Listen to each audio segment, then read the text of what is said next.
human actions, we also enjoy nature. In this next session, we have some very interesting speakers with a very interesting topic. It's called Uncertainty in the Power Sector, Moving Goalposts. And we have Mr. Chintan Shah, Mr. H.L. Bajaj.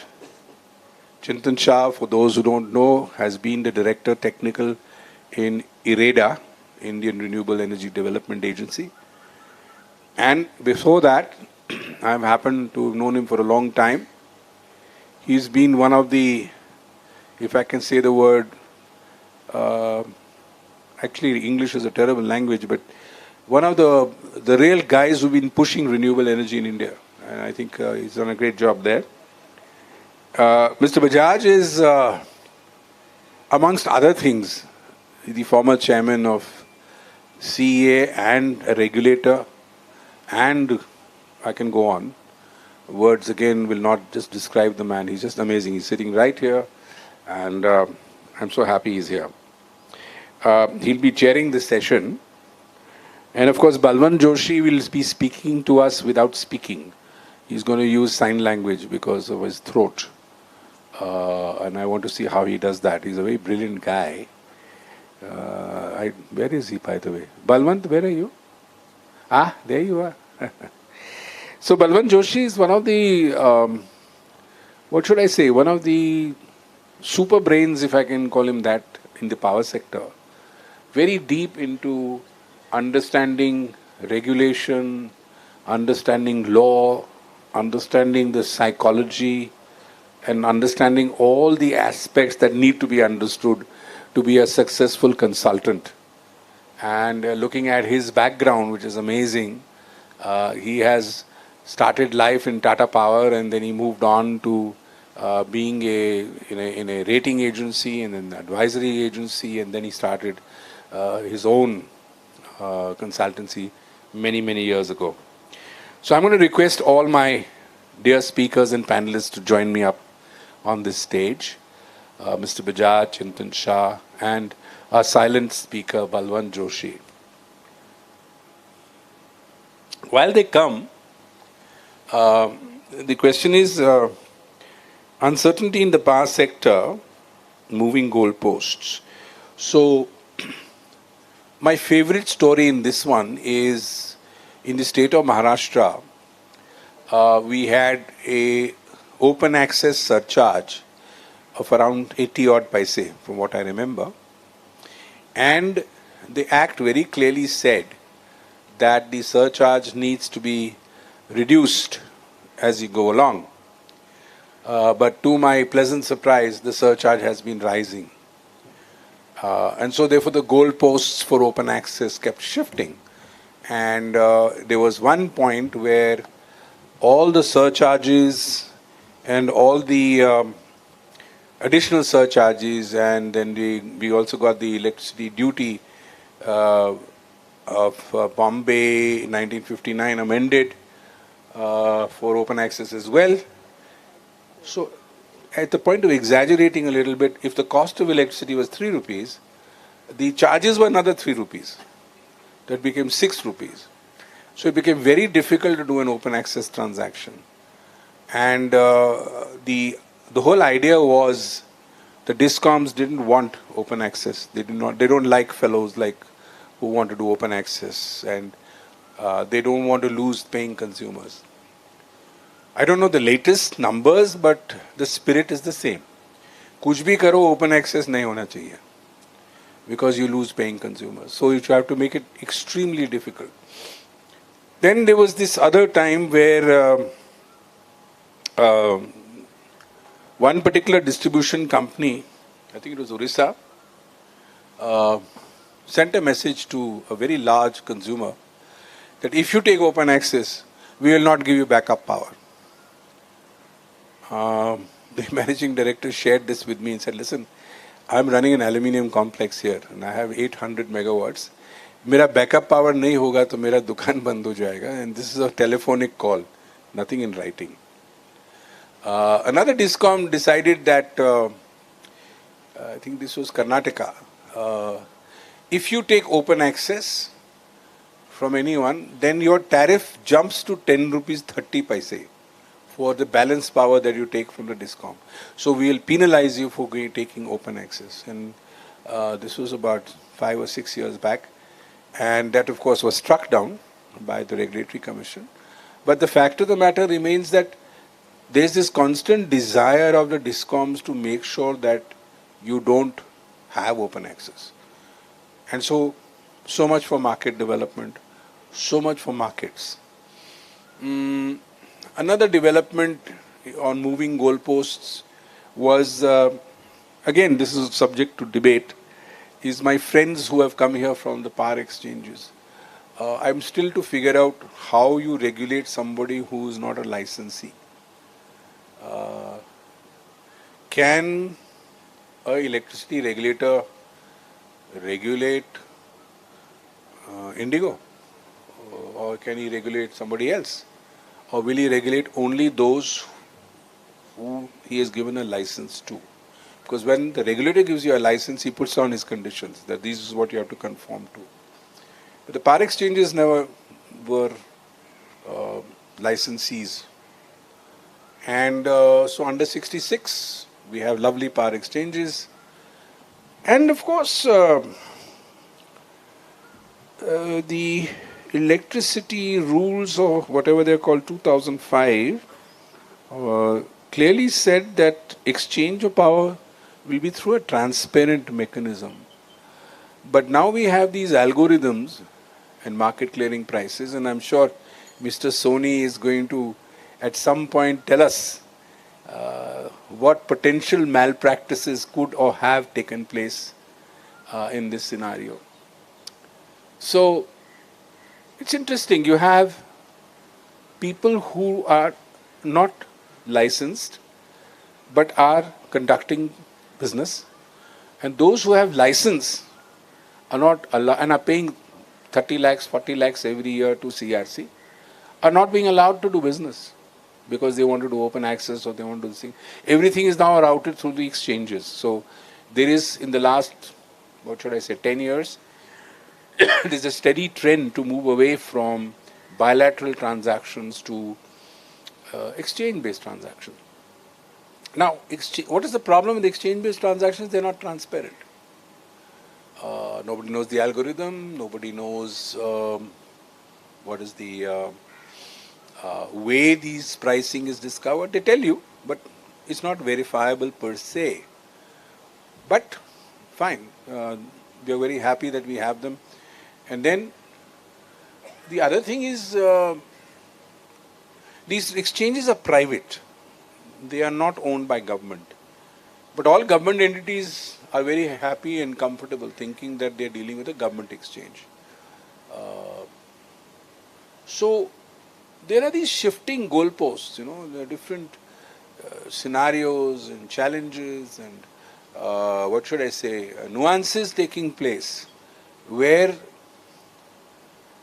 doing business is all about managing your contracts. And in some cases, some people say managing your regulator.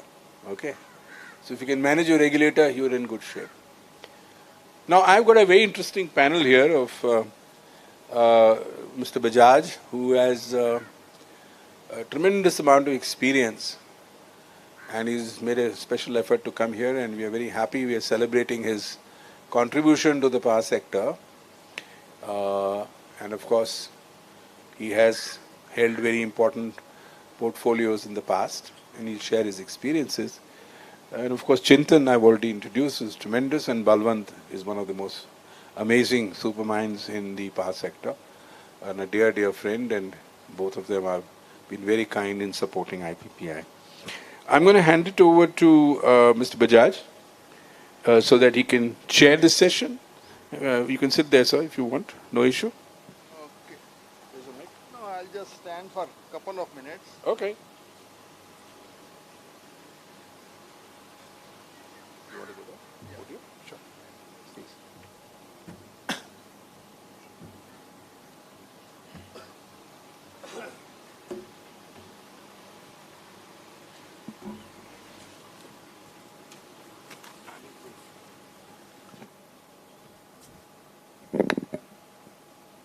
Good evening, ladies and gentlemen. Can you all hear me? Okay, good. That's great. Now, first things first, I would like to thank IPAI and especially Mr. Harry Hall for inviting me to this 24th Regulators, Policymakers retreat. To be amongst all my peers, friends, mentors, it's really a very delightful event for me, and I profusely thank IPAI for giving me this chance. Well, as told by Mr. Dhal, this evening we are going to discuss on an issue which is uncertainty in the Indian power sector, moving goalposts, public good versus private profit, consumer empowerment, the implementation and enforcement of standards of performance and quality of service regulations, the design and operation of tariff setting and determination mechanism, and balancing of interest of the consumers, generators, and distributors. Well, this is the entire gamut of electricity,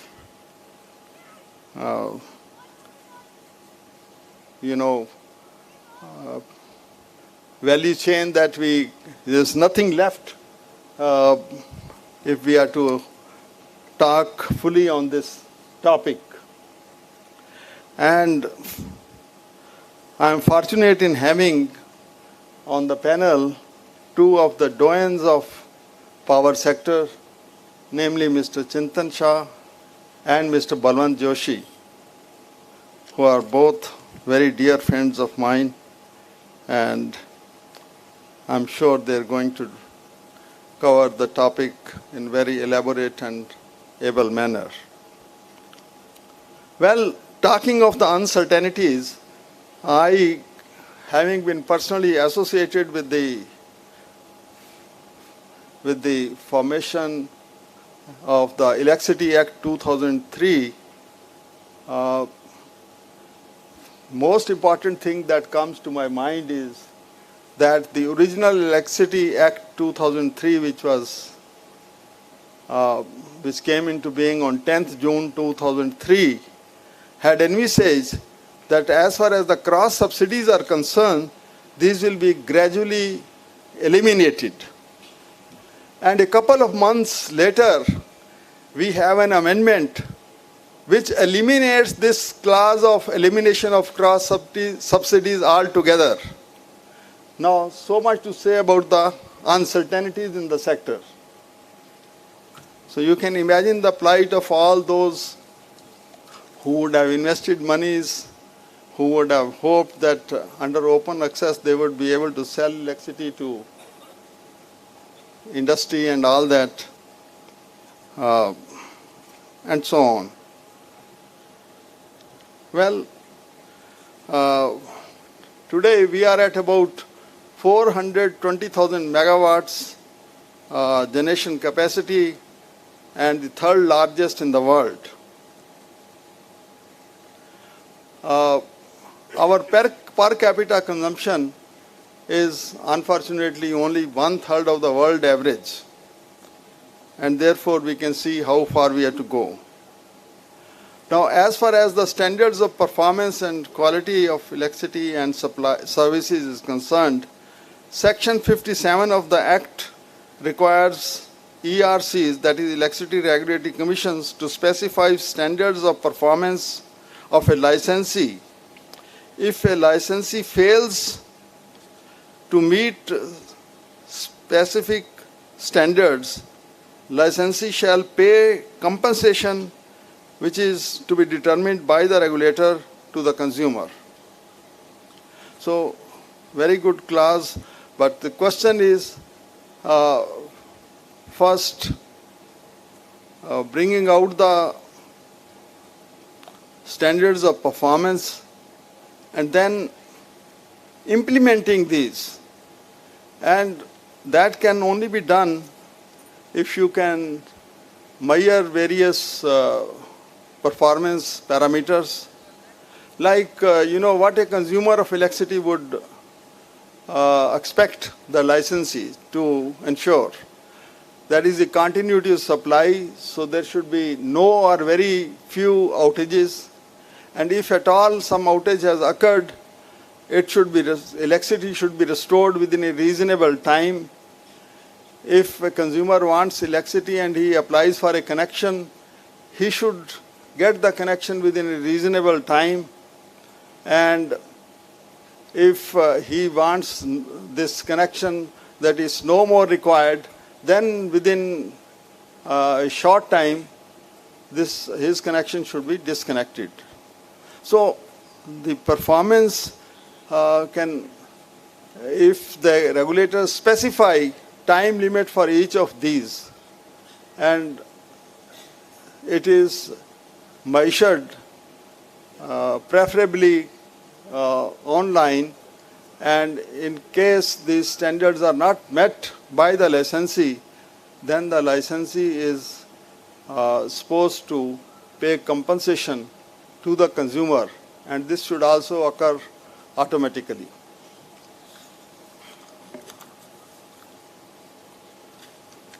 Well, I think now I will turn to Mr. Shah. We'll continue the discussions. Thank you.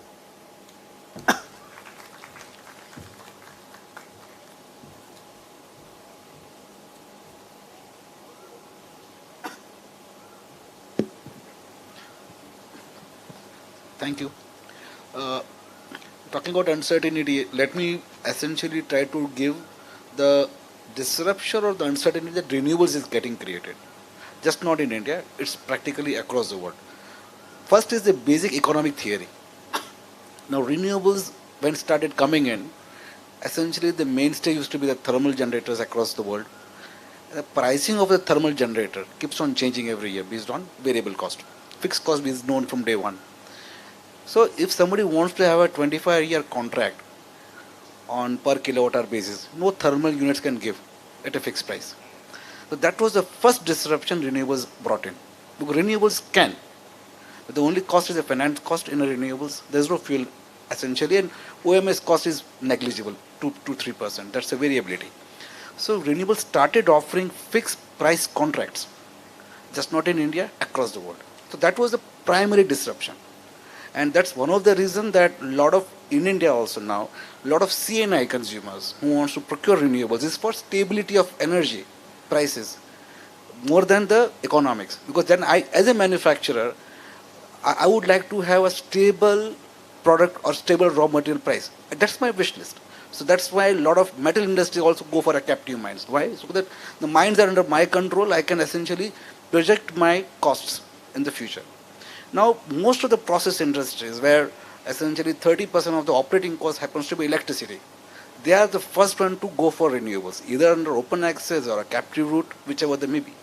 The whole idea is to have stability. And one of the things that you see is the Tirupur cotton belt of Tamil Nadu.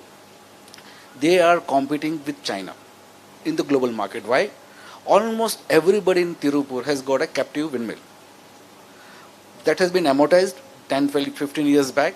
The cost of electricity is 70 paisa to 80 paisa. Now, obviously, with 80 paisa electricity, they are able to compete with China at a global. And the reason is, in a textile mill, 30% of the operating cost happens to be electricity. So that's the particular thing. So process industries are anyways going for renewables. Now with renewables getting cheaper, it's even better. That's the primary thing. That's a primary disruption that has happened. There is going to be a secondary disruption in the energy spectrum itself. When you're talking about electricity, electricity only constitutes something like 18 to 20% of the energy spectrum of India. 80% is still primary and secondary energy like oil, gas, coal, in its actual form, or in biomass also. And we have been always pushing electrification across the world, because that's the easiest way to reduce the primary and the secondary energy. And there was no way you can electrify everything. I mean to say, for example, if there's a blast furnace, you can't electrify it. It's impossible to do so because that's the nature of the technology. Or a smelting unit, you just can't do it. You require coking coal and all. However, the green hydrogen bit gives that Swiss knife to actually jump over from the electricity to the energy spectrum. The moment you get into hydrogen and powered from renewables, you'll be able to manufacture hydrogen again at a fixed price projected for next 25 years. So you'll also disrupt the oil and gas market and the coal market, who are not used to a fixed price conundrum. So these are essentially major disruption happening. Hydrogen disruption we'll see maybe after 5-7 years. But this is definitely going to happen, and hydrogen is a massive market across the world. Advantage is it's a commodity. So that means you can export this commodity. Third thing that is happening right now, although India has got its own stand against CBAM, which is the European mechanism for essentially looking at imports, which has got lower CO2 emissions. But the fact of the matter remains that today there are industries in India that are exporting. They will definitely be affected. And again, for them, the best way to essentially get verified under CBAM is to procure renewables. That's the easiest way to do so.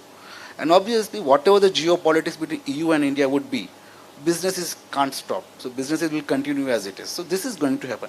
Apart from this centralized disruption that is going to happen, in the morning also we spoke about it, totally decentralized embedded generation is bound to come up. Now with 1 crore rooftop solar coming up, but just a primary target. That doesn't mean it's going to stop at 1 crore.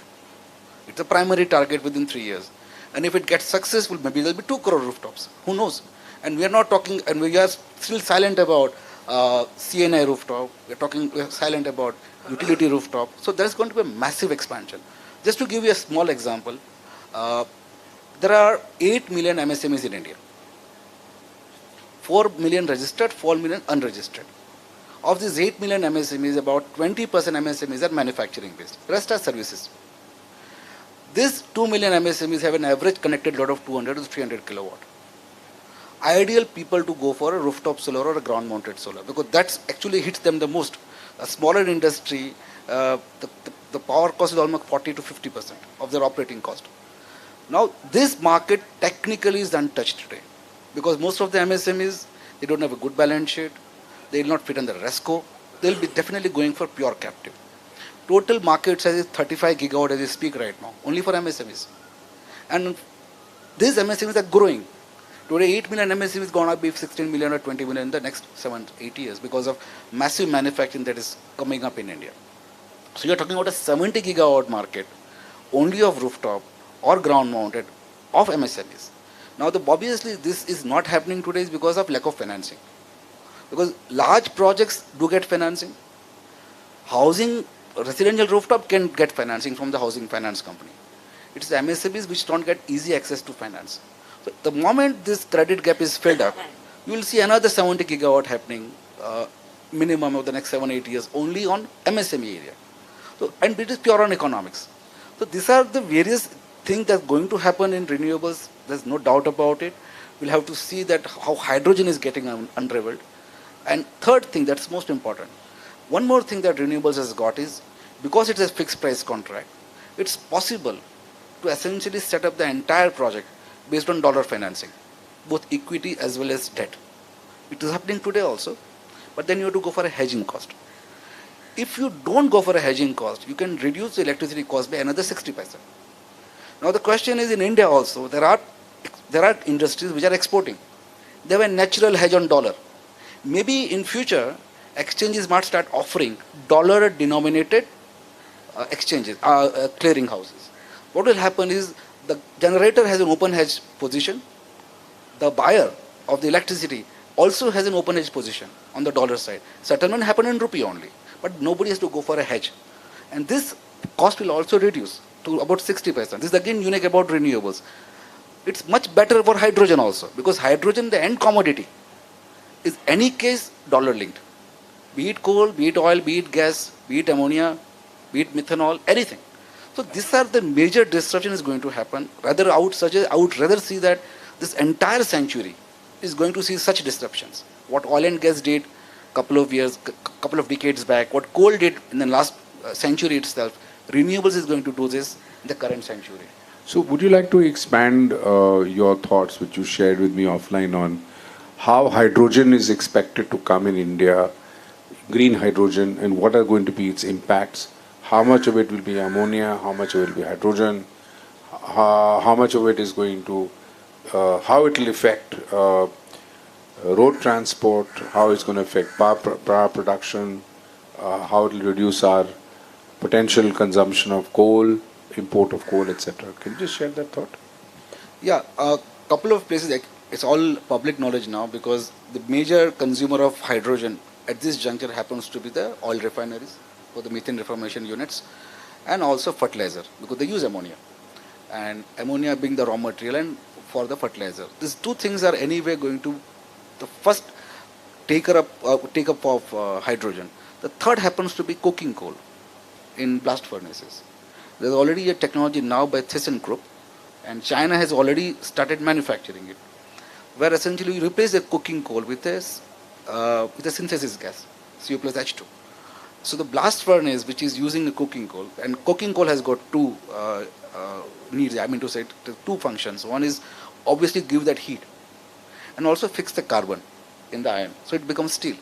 CO plus H2 can do the same thing, same blast furnace, you can put a synthesis gas now, and the blast furnace size increases by 30%. Because you're not using coking coal, which blocks the blast furnace. So this is a game changer going to happen. It's going to happen in India also. I think Tata's and JSW are working on it. But the bigger part will be essentially shipping. The total demand for shipping, which doesn't have any option to reduce the CO2 emissions, is something like 300 million tons of hydrogen equivalent. That's massive. So almost as we speak right now, shipping industry has been now having two different philosophies. One is a methanol engine, other is an ammonia engine. So like Maersk is looking at methanol engines. So all the ships which are getting now constructed across the world are getting fitted with either ammonia engines or a methanol engine. So they're all going to shift to this too. Only shipping itself is a massive market, untouched. They could never do it. Now they're going to do it. Just for reference, this 300 million tons comes to how many megawatts? Because we are all looking at megawatts here. It's something like you're talking about 1 terawatt or 10 terawatt. It's a huge number, incomprehensible. You're talking about global shipping. Yeah, global shipping. So what you're saying is we'll be generating hydrogen, and ammonia Or methanol. or methanol. All three are going to disrupt the present setup. Exactly, oil and gas. No, actually it helps oil and gas. And the reason is very simple. Now the oil and gas can be utilized for petrochemicals and not for energy purpose. That's the reason most of the petrochemical giants are also getting into hydrogen. Because now the thing is you have a petroleum. Now petroleum can be used only for two purposes. Either I burn it out for energy purpose or use it for petrochemicals. As the global economy is growing, the demand for petrochemicals is also growing. Everything has got petrochemicals now. Oil companies found it brilliantly now, because by making hydrogen is like actually getting a petroleum oil, oil well itself. Now they can manufacture the synthetic petroleum using the hydrogen route. That's the reason, and they have the downstream for the energy vertical. So they'll anyway push it in the energy vertical for the downstream and divert the petroleum for petrochemical purpose. So that expands their market almost by double. That's why BP, Shell, Reliance, everybody's into it. It makes a great commercial sense for them. Yeah, but it's a great disruptor of the present setup, isn't it? Great. So what else is moving other than hydrogen? What about government policy and stuff like that? Yeah, another thing, again, we're talking about disruption and uncertainty. There has been uncertainty at times from the industry's perspective, from the government's, when you look at the government. Industry normally is looking at long-term policy framework. Whatever you want to specify, be specified. Please don't change it. So that's how businesses happen, that's how manufacturing happens. And that is one thing. Obviously things have much improved now, but I think the bigger the better. I think the more clearer the better. Now for example, today also, nobody has a clue of what is going to happen to ALMM in solar. Nobody knows. They'll say it's going to be applicable 1st April. Nobody knows that. Should I be importing?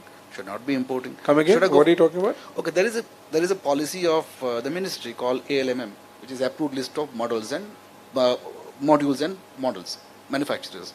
That means you have to if the ALMM is implemented, then Indian manufactured modules have to be compulsorily used. That's the policy. Yeah. So it's like for Make in India and all. Now there has been instances by the government of shifting the goalpost of implementation of ALMM, because of which both sides has a problem. The manufacturers also has a problem. Should I do manufacturing or not? IPPs also have a problem. Are they going to impose it tomorrow? Then I might better close my contracts today. Well, these are smaller things but very important. ISTS. Now everybody knows June 25 is the last date, but there have been rumors across the board कि नहीं इसमें कुछ ना कुछ extension मिल ही जाएगा. देना है आज ही दे दो, chapter close कर देते हैं. But then not change the goalpost. Otherwise, what happens? Entire planning, entire everything goes for a little bit of a haywire thing, and we are talking at deployment and all. So you require a very clear-cut policy framework. That's the whole thing which is needed. I think a lot has been done till now. I think a lot has been done till now.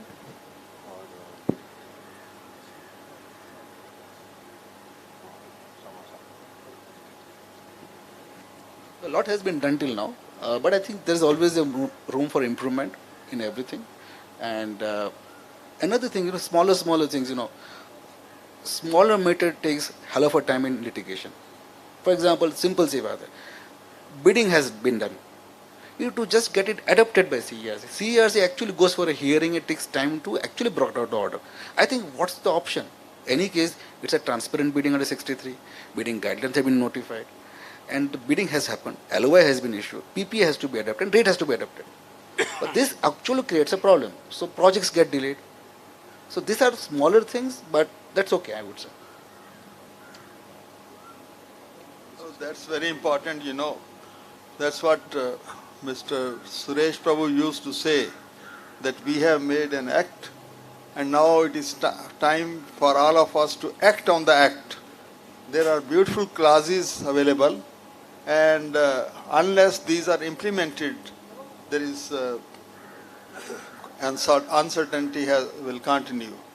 Now, for example, this bidding-based tariff, once it is determined, following the guidelines issued by the central government, then the tariff thus discovered has to be simply adopted by the commission. And there is nothing that should take time on this. It should simply be adopted and notified. But question comes whether implementation of the act is really happening or not. So let me... One more thing. Forget. But another thing is change of law. Now, when you go for a bidding, obviously there will be a change of law clause into it, and certain taxes may change in the future. And we all know that most of the taxes that change is either income tax or GST. And you find hordes of petitions filed with various regulatory commissions for adopting the change of law. Now, since we know the parameters are only 3 or 4, one can always, it's an Excel-based formula. And essentially, people can compute the Excel-based formula and close the matter of change of law. Otherwise, it gets 6 months, 7 months, 8 months. So these are simpler things, can be simplified. I just want to add a story. I think it's very boring, just listening to Gyan. A lot of Gyan around. One day I was called by the Ministry of Power on one of the meetings, and I'm telling you a true story.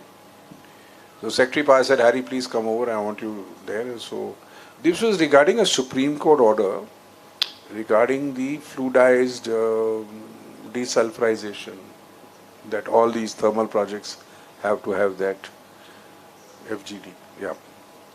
So I went there, and lo and behold, all the bankwallas were sitting, State Bank, this bank, that bank. And Secretary asked them that, listen, we have to implement this order. Yes. So will you support these? Of course. What will you, sir? I've got an application, 2 projects, we will support. The other fellow, sir, absolutely, as soon as we get, we will do it. Now it's Supreme Court order, sir. We will do it, we will do it. Very good. After the meeting, we had my normal chai and biscuit at Ministry of Power. We get very nice chai and biscuits in those days. Went down, and these 4 or 5 senior bankers were standing there waiting for that car to come. Driver को गाड़ी लेके आने का, takes a few minutes. I said, बस एक बात बताओ, are you seriously going to finance these projects? They said, over our dead body. I said, what? अभी तो तुमने जाके बोला हाँ तो करो. वो तो secretary साहब है. He is a government secretary. We can't say anything to him. We have to say, of course. Why? What's the problem? He says, if I finance a privately owned FGD based power project which is called FGD, I attract 3 C's. CBI, CBC, and who's the third C? Huh? CAG. And they will pull me out after my pension. I've retired. 5 years later, they'll say, तुमने cheating किया, तुम पैसा खाया होगा. तो sir हम तो decision नहीं लेंगे. So I said, yeah, this is very funny. Upstairs you are saying you will finance. Then we move to another interesting project. The project developer has done a competitive bidding. And he has done the project at X amount. Now Supreme Court orders come, you have to put this FGD. CRC says, are you kidding me? I'm not allowing you any tariff increase or capex. Sorry. You have competitively bid a project and got it and you're building it. Very good. ये FGD मेरे को मालूम नहीं है. Sorry. I'm not giving you a tariff increase. I'm not giving you a capex increase. I mean, I'm sure they must have sorted it out, but the attitude and the issues of uncertainty are so exciting that you don't know what to do. Somebody passes an order, you already competitively bid a project, and you got the project, but somebody says, no, in this particular project you have to add this cost, but you already competitively bid. So I found this very interesting in transmission. I was heading the group on transmission in 2013 when the then Prime Minister, Mr. Jyotiraditya Scindia, had appointed me. Sorry? No, Scindia appointed me. And he said, Harry, you take care of transmission and come with some crazy, brilliant new idea. I said, yes, sir, yes, sir. There I found something very interesting. I don't know the latest, I may be outdated, but the transmission projects had to be completed in 3 years. What I found is the CTU, which at that time was Power Grid, POSOCO, everyone was all together.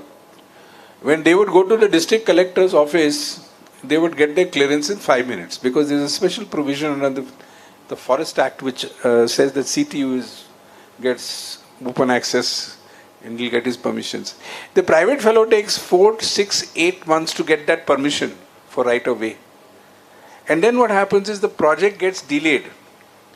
And CRC says, sorry, wrong number. You're not getting a tariff increase because your project cost has gone up because of the delay. It's your problem. You bid for it. You had to sort it out. So they would get stuck. So my point is, uncertainty is an understatement. I don't know what certainty is in the power sector.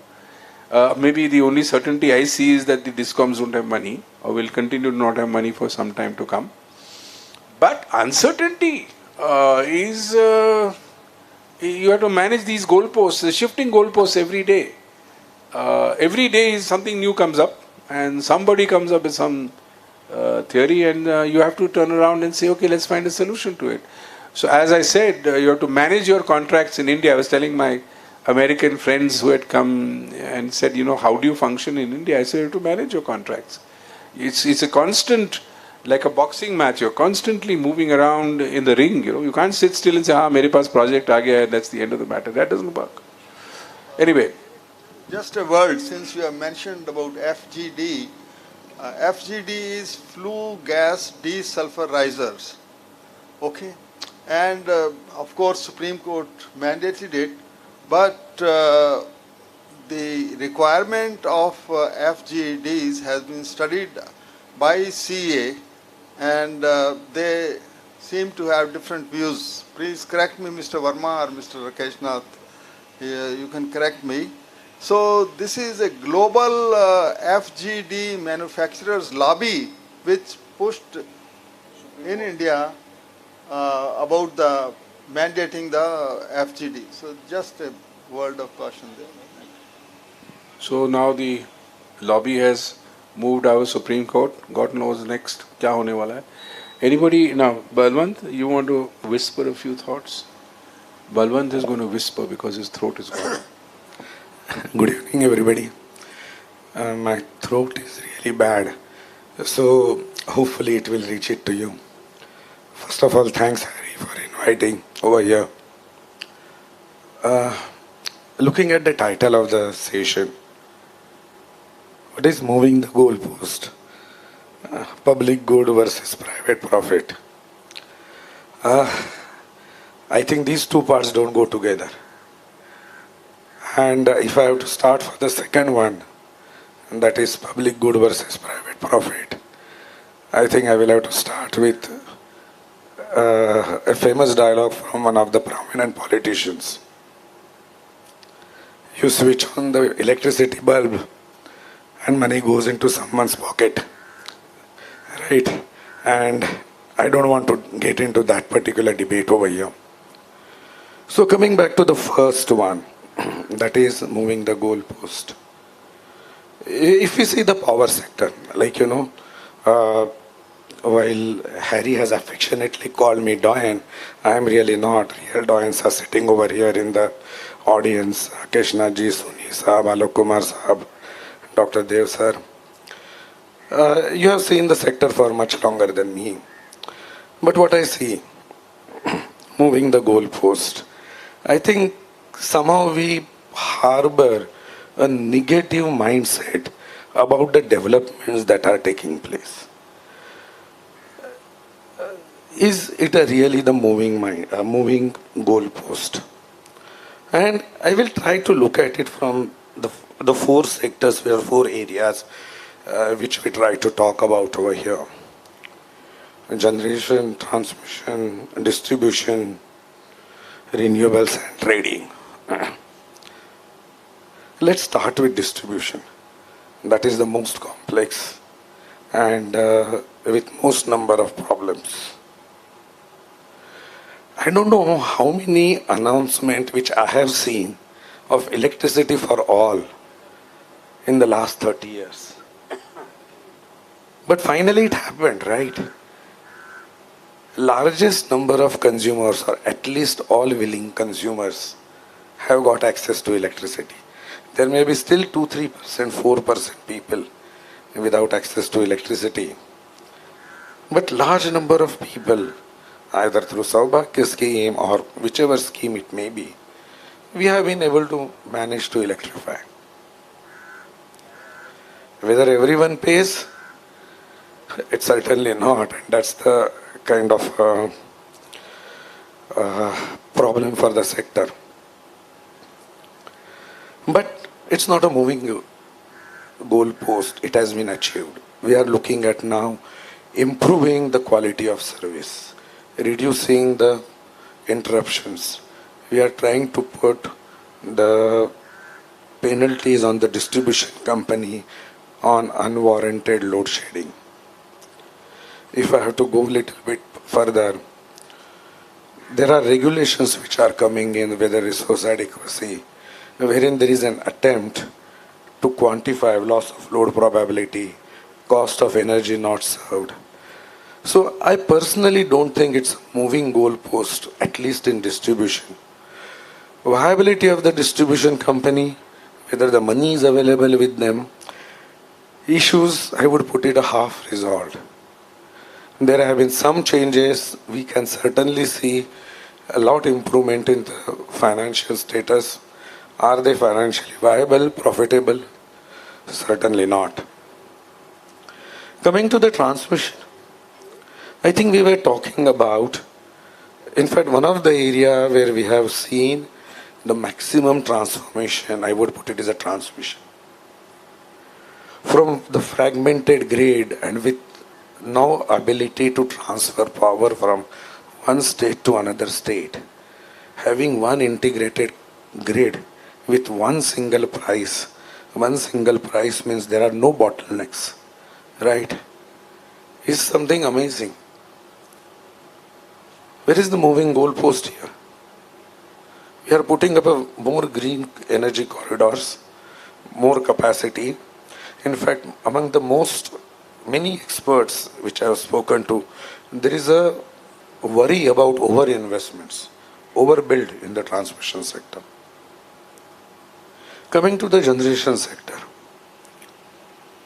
again the same story. Maybe for the first time in independence India, we are self-sufficient. Barring the period of the 2022 heat wave, when there was a sudden surge of demand and we got unaware, we have been more or less being able to meet the demand. So there is, that goalpost has moved. Now we are talking about from 20 gigawatt. I remember in 2008, 2009, when those national missions came in, we had a target of 20,000 megawatt of solar, which 2015 moved to 100 gigawatt solar, 175 gigawatt RE. Today it has moved to 500 gigawatt RE. And when we are going to do such transformation, the churn is inevitable. There are bound to be issues. If someone thinks that, the things will move without any problem, it won't happen. It doesn't happen anywhere in the world. Whether you're talking about India, whether you're talking about China, whether you're talking about United States, I'm not even going to any other fourth country. So, there is no moving goalpost. This is a creating new goalposts. And I think all of us should welcome these new goalposts that we are setting for ourselves. There are challenges, and I think at least I will try to be positive to kind of meet with those challenges, to see how do we resolve those challenges. So sorry for being a little contrarian over here, but I think these are my views. Thank you.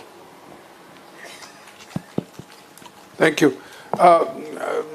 I before just want to react to one thing.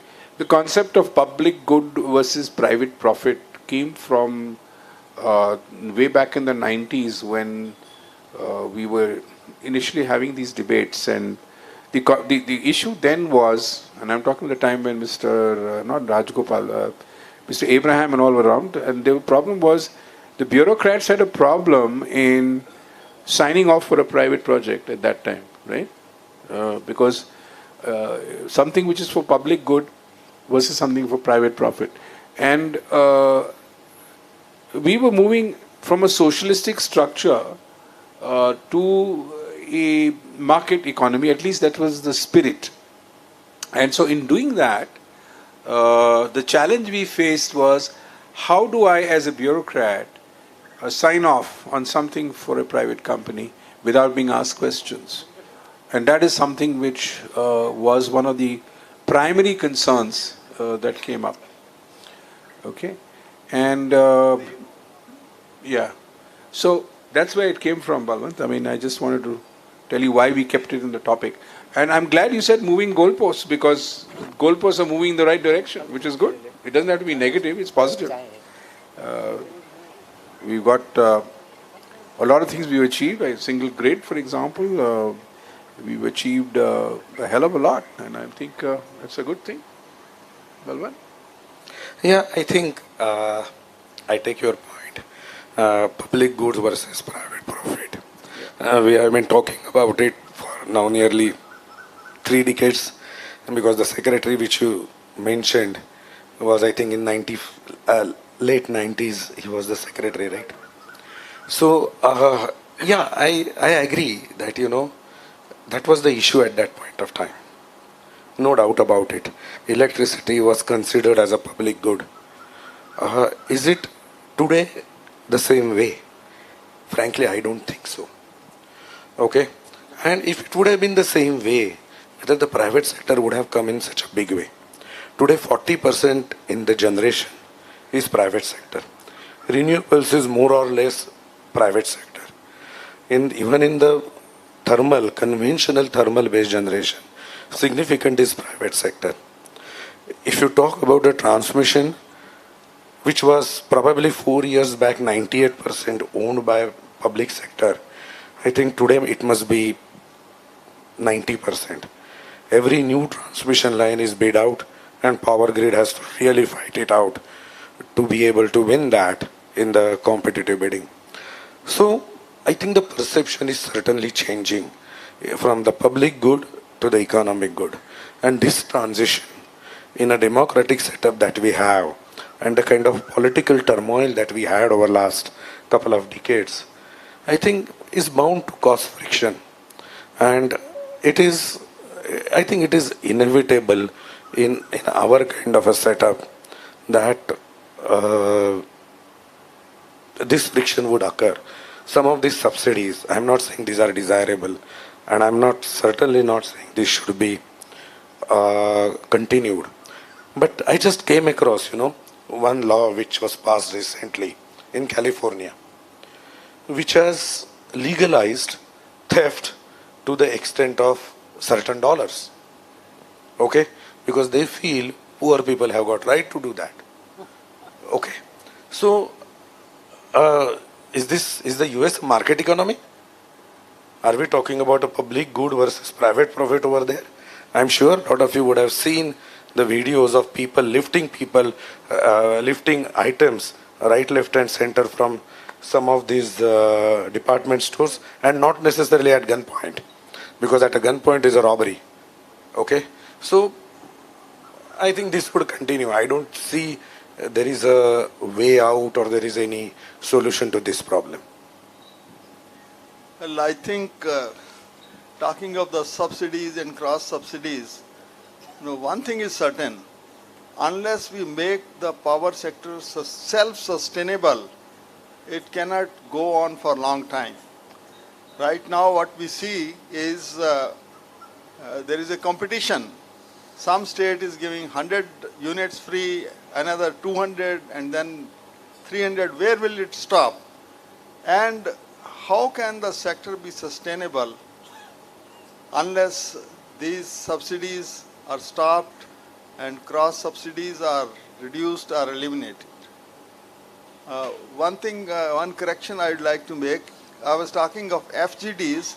Here I would like to add that as far as the Indian coal is concerned, it has the minimal sulfur. So desulfurization is required more in countries which are using high sulfur content coal. That's just I wanted to add by way of. I think we've been talking a lot of stuff. Any questions from the audience? Yes, of course. We got a microphone for Madam Sudha Mahalingam. Microphone.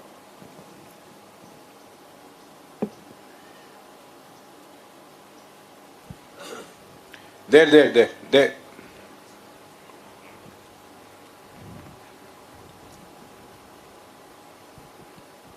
A very interesting discussion on public good versus private profit. I don't agree at all with Balwant Joshi. Just because private sector has come in a big way into electricity, suddenly it has become a private good. It will always remain a public good to some extent, because electricity can satisfy your basic wants and basic needs, not wants. And it can also satisfy your wants. For instance, single bulb lighting or irrigation for people who live in high-rise apartments in cities, pumping up water to the rooftop tanks. All this will be a basic need. To fulfill that need, electricity will always remain a public good. What is private need will be your rooftop swimming pool and your air conditioning and so many other uses. Yes, they are amenable to market delivery, but some amount of government intervention is inevitable. Even in the UK, in Sweden, in extreme cold, they will never switch off heating to people who don't pay their bills. So every government will interfere in electricity because it is a public good to some extent. Sudha, what do you make of The fact that people are picking up stuff in California and they are allowed to do so as long as it's less than $500 or $100. You know, The same that's- thing is happening in England, by the way, in a very informal way. So on Oxford Street, my friends just informed me that you go on Oxford Street now and you will get mugged very gently for some money, and the police is standing there, they will not say anything. This is a new phenomenon. See, that is a very perverse way of providing a public good. I don't condone it, but every government, see, the entire debate in electricity sector is ratepayer versus taxpayer. Okay, some amount of taxpayer contribution is inevitable. Ratepayers can foot most of the bill, but some basic needs will have to come from the taxpayer. There is no escape from it. There cannot be a market there. Agree, that's very interesting observation. Now, you know, providing subsidies and making something very less expensive is also leading to misuse and overuse and use of inefficient gadgets and all that. And some time ago, what I heard was that during winter, small ponds are heated by the local villages. Yes, yes, for buffalo bathing. Now, we have to be reasonable to the extent that it is possible, but these things also happen. And use of inefficient tube well motors is, I think, all pervasive and known. So, subsidies have no place. Bajaj Saab is not very fond of buffaloes.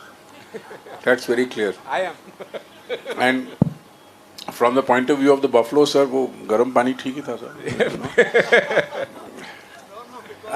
Public good में वो buffalo भी आ जाती है. Microphone for Mr. Alok ji.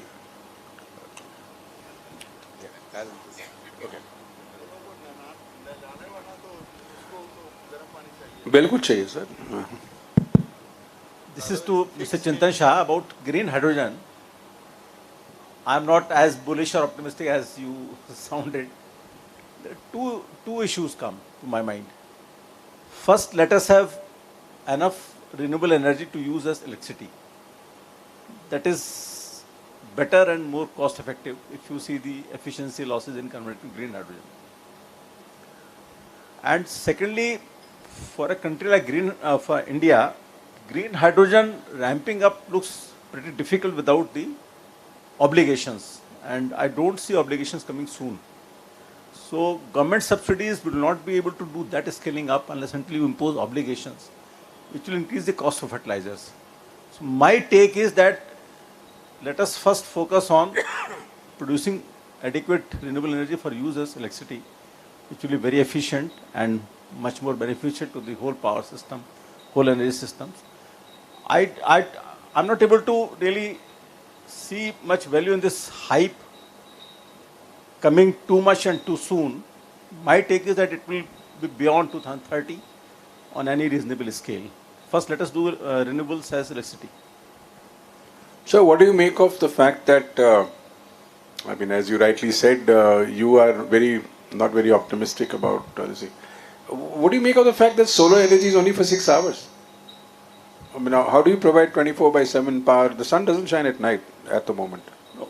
What I'm saying, India's power system, as it is running today for next 4-5 years, do not have adequate solar even to replace the coal which we can replace.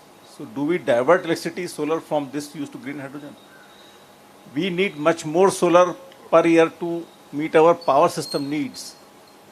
30-40 gigawatt, we are doing hardly 15-20. So I think green hydrogen will come slowly, and it is in the interest of the whole overall power system. We should do scaling up, we should do some pilots, but the total economics doesn't, I don't see the logic very clearly. So don't you think we can do it parallelly, sir? We can add capacity for our electricity. There is a concept of additionality if you read the all literature of the Western countries. They say if you divert renewable energy to your green hydrogen without fulfilling your 500 gigawatt, you will not be fulfilling your NDCs, and you will not take your green hydrogen. Because India first needs to do renewable energy for its 500 gigawatt what is committed. You cannot fulfill 500 gigawatt by doing 100 gigawatt for green hydrogen. That nobody in the world will accept, and it will not be a least cost for Indian power sector also. When I'm talking about hydrogen, within the hydrogen conundrum, there will be three type of business activities that will be created.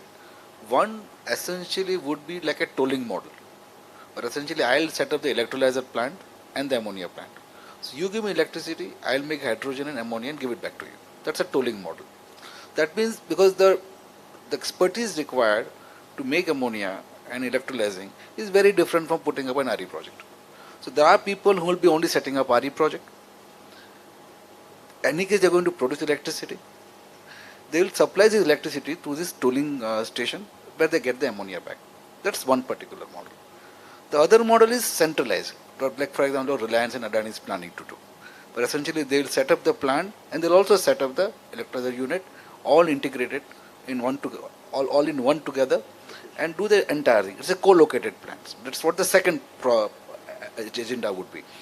The co-located plants essentially will be looking at exports. And that's the reason bulk of the hydrogen facilities that are getting created happens to be in Kutch area of Gujarat. That's what the plan is today, including NTPC. Why? Because you have a port facility there. As simple as that. When you have a port, the option is you can export it to outside world. So this is at this is a business. Now the cost of ammonia, green ammonia, if you go today, is something in the vicinity of $650 a ton. While for the grey ammonia, long-term prices have been $450. There's a delta of $200, that's for sure. But the fact of the matter remains that when you go down the line by 6-7 years down the line, the prices of renewables would have been fallen down, number one. Oil and gas will definitely go up because it's a commodity. The moment oil and gas goes up, the ammonia also goes up because ammonia is essentially made from natural gas. That's the basic raw material for ammonia. So you are essentially competing against a particular commodity which is natural gas, which unfortunately not available much in India. The prices are going up and the ammonia also goes up. At the same time, renewables prices are going down.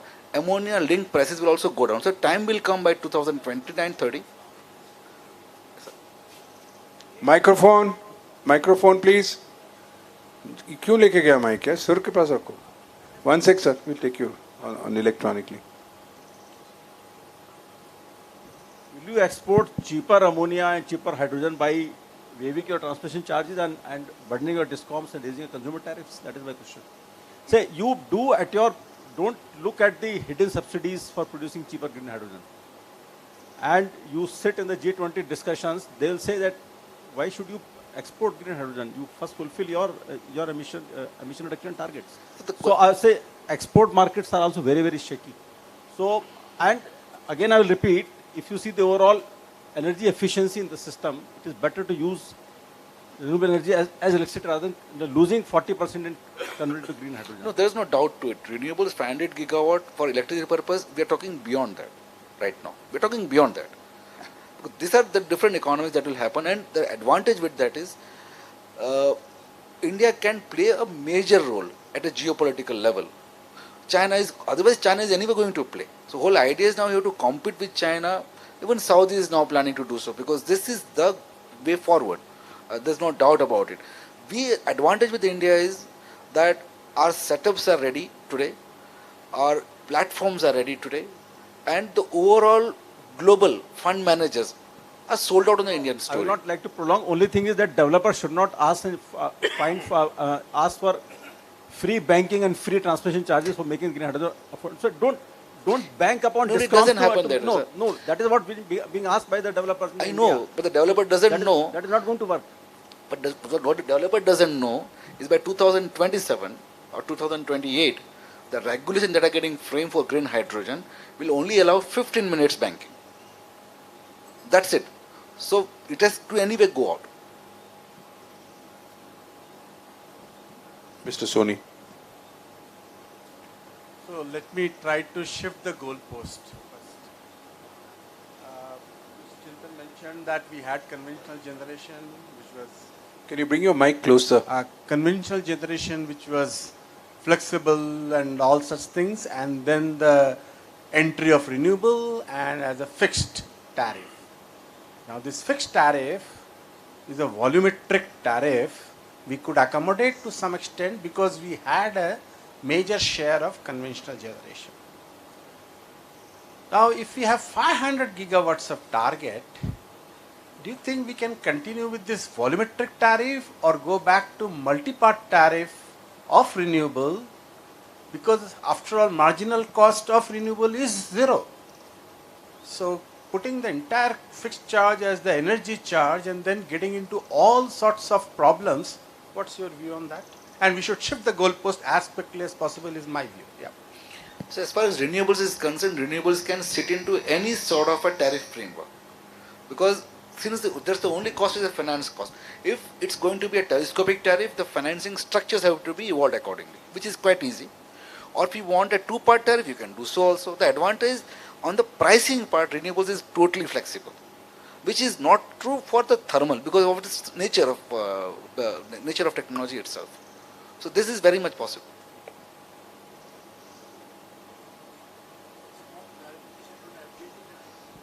Yeah, so I was only trying to say that if you make it, not telescopic is another aspect, if you make multi-part tariff, it aligns with market, everything will start fitting into.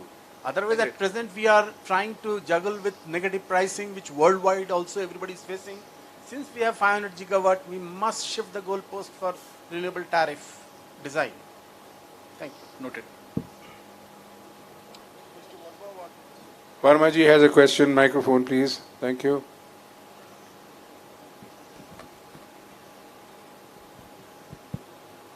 Sir, it is only not a question. I wanted to add to what Mr. Bajaj said about FGD. Dhanu of BSES was the first plant where the FGD was forced on us.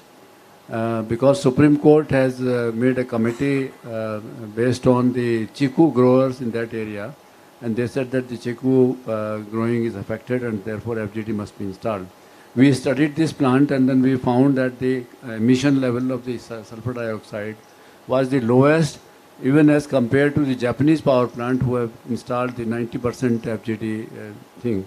But the MNRE etc. had the MOEF did not agree, and because of the Supreme Court intervention, and it was forced on them.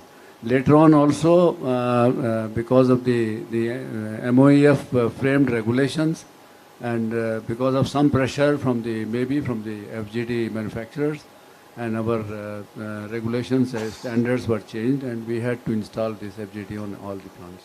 Has it been installed? It is under installation. So about 30%. How do you factor in the capex? Capex, the CEA fix up the price of this one and informs the Central Regulatory Commission and the State Regulatory Commission who approve this one as a capex. Okay, so now it is being approved, the capex. Okay. But they were competitively bid projects in which capex has been approved for the accommodating this, right? I think let's also turn our discussion on, we have about, as I said initially, 425,000 megawatts of installed capacity in the country. Almost 50% of it is based on coal. But this 50% generates more than 60% of the electricity. Now, as far as renewables are concerned, they are intermittent, as we all know, and prices of storage are still too high, and pump storage is limited, and capacity in the country is about 90,000 megawatts. So we have to probably turn to nuclear, which can give you base power, for which we have the expertise, because under the fleet mode, 700 megawatt units which are being installed, they are all indigenously made, and with our nuclear Power Corporation is doing. So maybe we have to see that nuclear plant installation is opened up for private sector with, of course, the regulatory oversight and all that. Because unless we go for nuclear, this induction of intermittent renewables may pose problems. Mr. Suni, I think, will discuss when his session is still there, no? Yeah. Because The availability of fuel is a question, sir. Nuclear. nuclear, I think if more companies like ONGC, NTPC and all, they also enter in a big way, then we can at least accelerate this pace. Obviously, we cannot, overnight build additional massive capacity in nuclear, but our attention must go to that, so that we accelerate the pace and we introduce more and more of nuclear stations in the country. Thank you. We're going to have a session on nuclear tomorrow, and we have an expert sitting right here amongst us from National Institute of Advanced Study, Mr. Shrikant. Shrikantji, I just want one intervention. We're talking about small modular reactors, and Mr. Bajaj said we are right now pushing 700 megawatt multiples. My question is, do we have enough fuel for them, and are we using the heavy water or we are using light water reactors?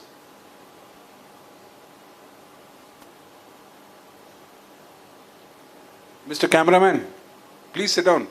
Yeah. Yes, sir. Yeah. So I think to answer the question of fuel, first of all, it's a fact that actually the vast majority of our civilian reactors today are based on imported fuel. And that is a strategy that has been devised right after we signed the 123 agreement, because the imported fuel is much lower cost compared to the uranium that we are extracting in India today, which is a very lean grade.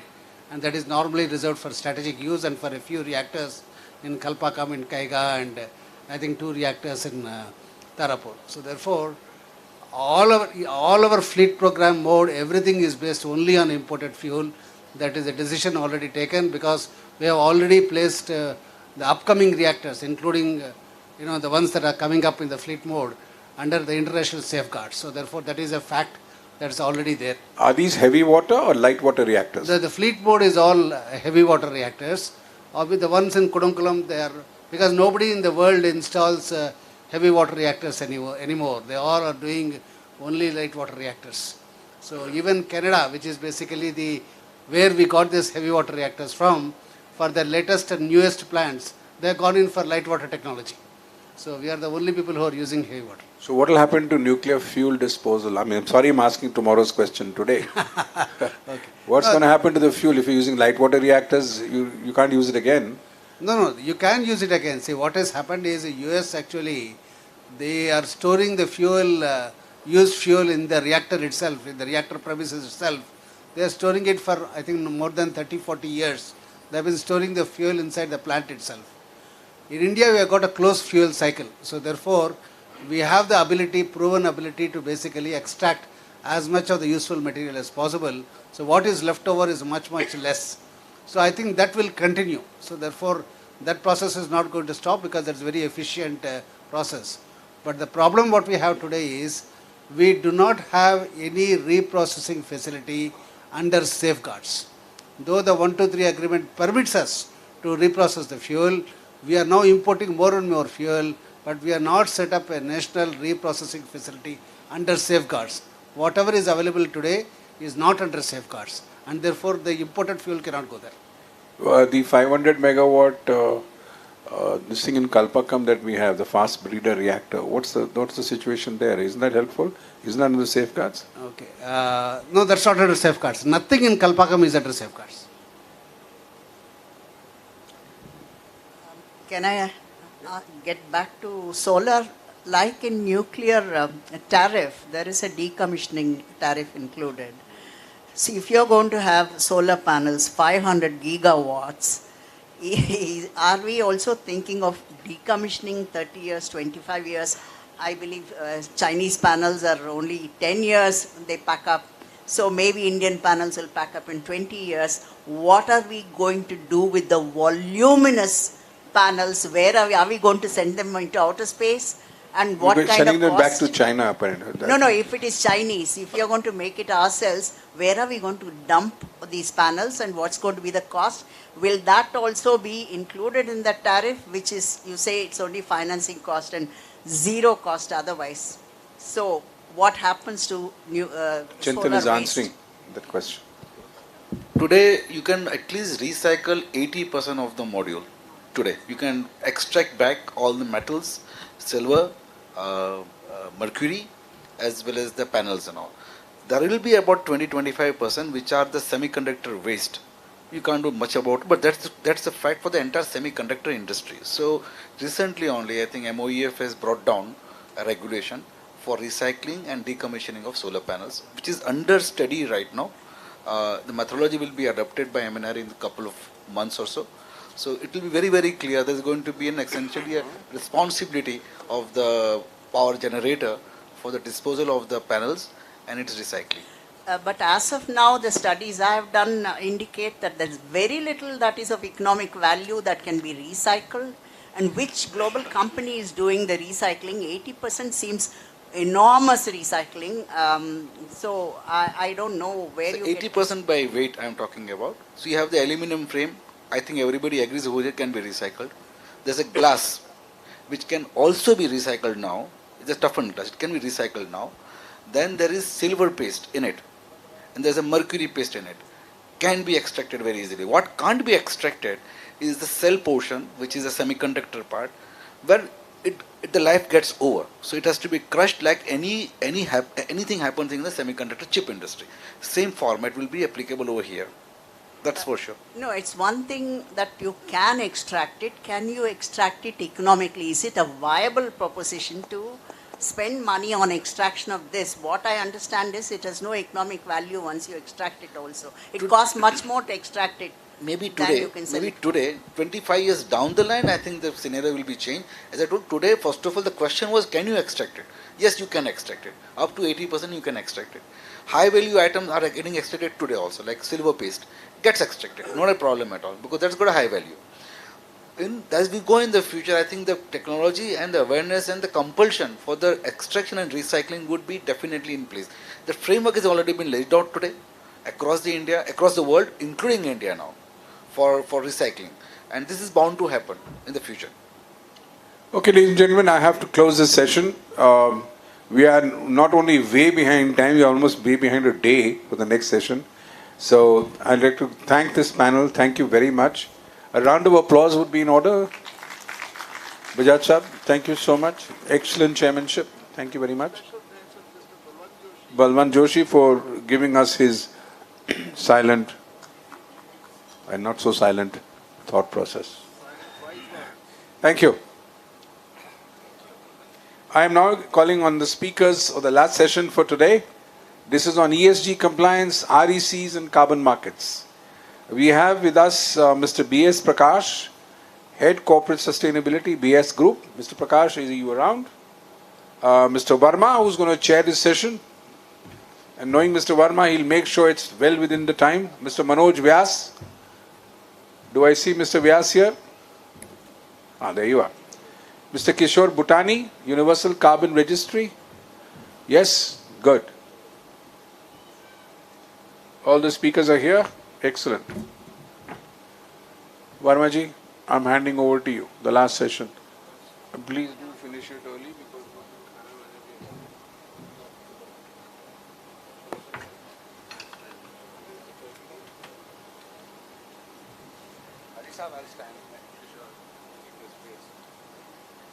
I'm going. No, no. He's chairing, boss. Yes. Mr. Kusika.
Thank you, Ipai and Haridol, for inviting me and my colleagues here for this session on ESG compliance, RECs, and the carbon markets. Let me start with the RECs. And I recall that in the year around 2010, when the solar power was very expensive, and Pramod Dev was chairing the CERC, and the tariff for the solar plant was coming to be around 19 rupees, more than 19 rupees. So it was difficult to see that how this 19 rupees power will be bought, and therefore the RPOs were brought out, that every utility and the other organizations have to purchase certain percentage of power through the renewable source of energy, including solar, wind, etc. And they have to comply with the certain percentages of the power of their consumption from these sources.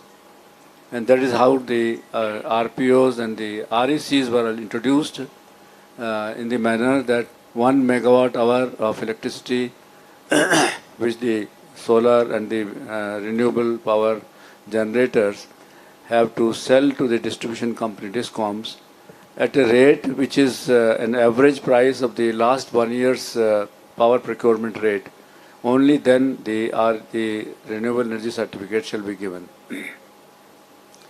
The expiry date was also done, but then everyone had to come to CERC to renew the existence of their RECs.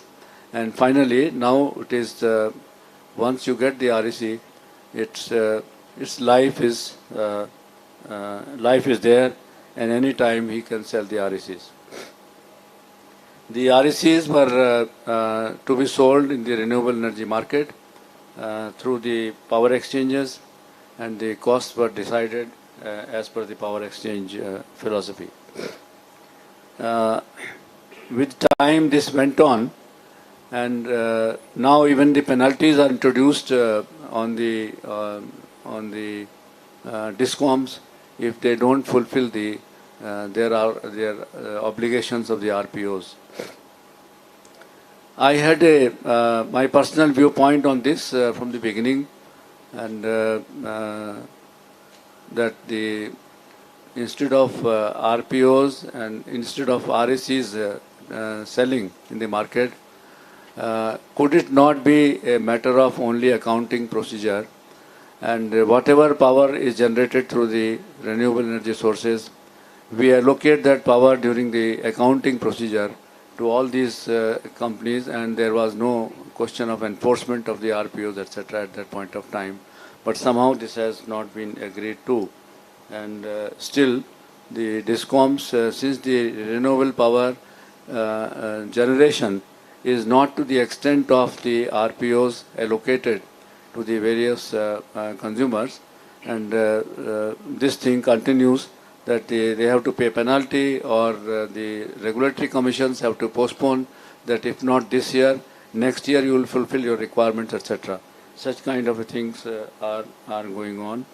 And nowadays, since the renewable power cost has come down, and I do not know whether the RPOs should continue or not. That debate has to be there.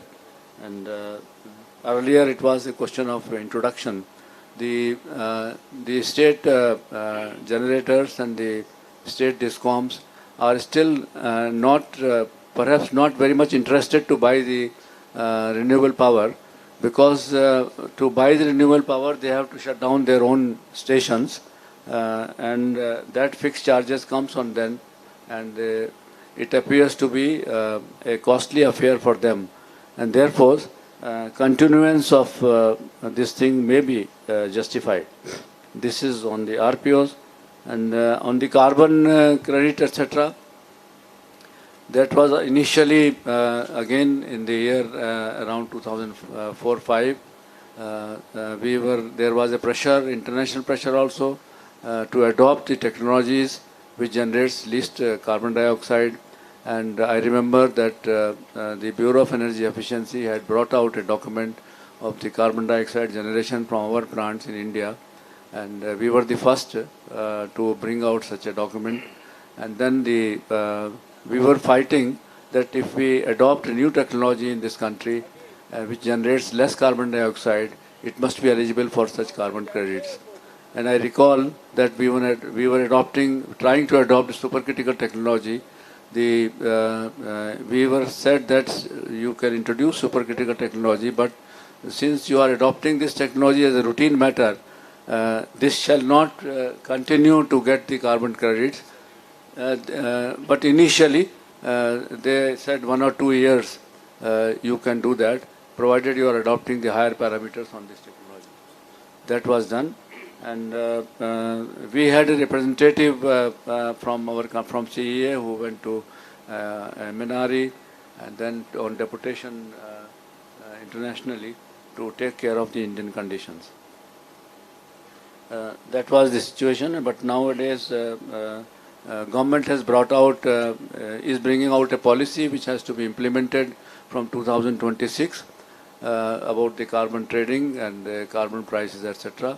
And the prices have to be introduced, and we have yet to see the implementation of this policy in India. Similarly, we have experts on the ESG compliance. This is a subject more of administrative nature, and the organizations have the pressure from the regulators, from the government, and from the investors, etc., for such compliances, etc. And one has to see the risk management, etc., in their organizations, and one has to come to a conclusion how to go about the REC to the ESG compliance, etc. With this background, let me call Mr. Prakash. Can you start with your listing? And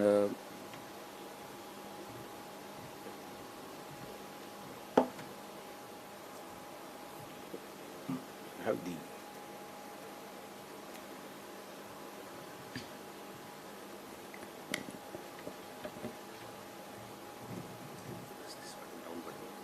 slides. Okay. Yeah, good evening. This is about ESG disclosure.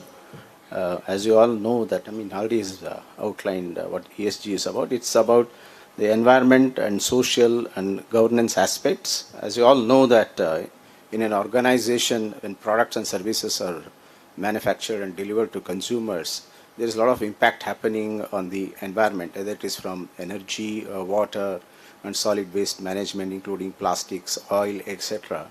And also there is an impact on the society at large, whether, you engage them for manufacturing and sourcing, and it could be also for supplier services, and also in areas like mining and all, that a lot of people are getting displaced. So the social aspect also need to be considered, and also how the organization is looking at from a governance structure to manage the ESG. So when you look at manufacturing companies versus service sector companies, it's more easier for service sector companies to manage their ESGs because they don't have large manufacturing complexes as such, wherein you have a lot of allied services to manage, whereas the manufacturing sector will have many things to comply with.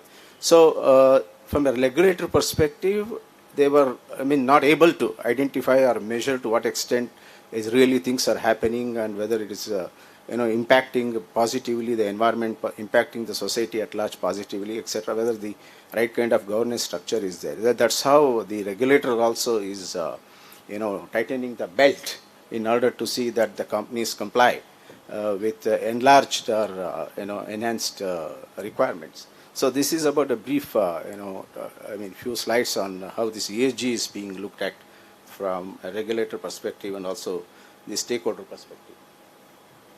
So what is ESG is about the display of behavior of an organization in demonstrating its commitment positively to impact environment, social fabric in a well-articulated governance structure. So just we'll understand the ecosystem. One is when the company is doing this manufacturing activities with a profit motive, to what extent the planet and the people are being considered, and the negative impact that is happening in these two streams. So it's not very clearly articulated. When profit is the motive, then these two things take a little backseat like that. But it is not so in future, because the regulator is also looking at the companies have to focus on planet, people, and then profit, and in that order, rather than it was earlier the profit which was taking a higher share as compared to planet and people. So were companies doing enough rather than what is expected by regulatory bodies and stakeholders? Greenwashing, many of you may be aware what is greenwashing is to claim that we are doing positive impact of the environment, but it is really happening. There's what are the checks and balances that were available. The third one is leveraging competitive advantages. So companies which have come in much earlier with large capital or having infrastructure, they were having an edge over other competitors. Adopting standards and frameworks, many of them were not mandatory as such. It was just voluntary to such extent. So the companies, as and when it was possible for them to adapt, to a certain extent they were adapting. And also disclosing to the extent that they felt that it is possible to disclose, so that they don't earn the stakeholders' wrath. And also consumer, they're getting better products and services as a resultant of the way the companies are performing. So also, what about the exploitation of environmental social aspect? To what extent it is happening and how it is impacting them? So these are some of the things that are also gone into the regulator mind, that are they very well answered in terms of the existing framework that was prevalent much earlier. So if you look at how the wind is blowing, level playing field, this is very important, that every company and also competitor's place is also looking for a level playing field, so that one doesn't gain a competitive advantage around that, or a strategic advantage around that. Access to funds, very important, is many of the investors and those people providing funds are looking at companies who have a sustainable architecture, sustainable governance system, and also they have a specific what is known as a green fund. So if your index is very high, then you are able to have access to those funds. And sustainability index is another measure that many international bodies are also looking at it when you want to invest or providing access to markets. Activism is gaining a lot of traction. Many of you are aware, and also in earlier sessions we have seen that there are a lot of activists in every field. So they want to hold on to the ground and see that what companies are doing that, especially in chemicals, gases, etc. So there are many examples of tragedies that have happened, and hence the consumers or the people, citizens don't want to take it for granted. Also, high-end T&D, that is transparency and disclosure, that is now being sought by stakeholders, because stakeholder awareness has also increased a lot, and they also want to have the companies disclose more than what is being disclosed. And consumer preference for sustainable companies. So consumers are also becoming very much aware as to how the companies are doing it, and I would rather put my money behind companies which are caring for the environment, caring for the society, etc.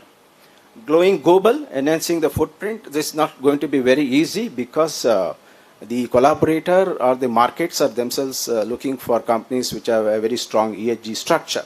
Hence, it is necessary that if you want to expand the footprint, you also have implemented a very strong ESG framework. Consumers have a choice in getting better product and services in this kind of a regime. And also there is increased competition from every sector. That is very, very important. So I just want to now look at how this every stakeholder is playing an important role in shaping the ESG aspects of a company. So regulator is also playing an important role. I just want to decipher from how each stakeholder is looking at from a different perspective. So they are looking at enlarging and strengthening the frameworks for adherence by companies, demanding higher transparency and disclosure. BRR, business responsibility reporting, is now BRSR, business responsibility and sustainability reporting. It has got 3 elements: core, essential, and leadership. From 23-24 onwards, companies, 150 companies for market capitalization have to disclose they have to go for a reasonable assurance on the 9 core elements containing 20 plus metrics. And EPR, the Extended Producer Responsibility 2016 Act, that has now been enlarged to include under solid waste management to look at plastics in packaging, also in e-waste and batteries, etc. This is something which was taken for granted. Plastics is a very big issue in the country itself. But as of now, the CPCB has included only plastics in packaging, but the day is not far off when they will also include plastics in operation, plastics in products, plastics in other areas of operation like merchandising, visual merchandising, etc. So not only SEBI, but even the Ministry of Forest, Climate Change, Environment, CPCB, etc. Many regulators. I would put everybody as a regulator. They are also playing their game in the sense that the companies also buckle up and be more compliant to environmental aspects. So boards and companies, they are also taking cognizance of this. Sustainability is as a strategy now, rather than sustainability being included as part of strategy. So you have a sustainable strategy. The governance structure, earlier you had a board CSR committee. Now it is being expanded, CSR sustainability committee. So many of the boards are now transforming to see that that kind of a focus is provided for the sustainability aspects within which you have the ESG. Enhanced engagement with stakeholders. As many of you may be knowing, the companies do conduct materiality assessment in terms of what impacts the organization and how the organization is also impacting the environment and social fabric.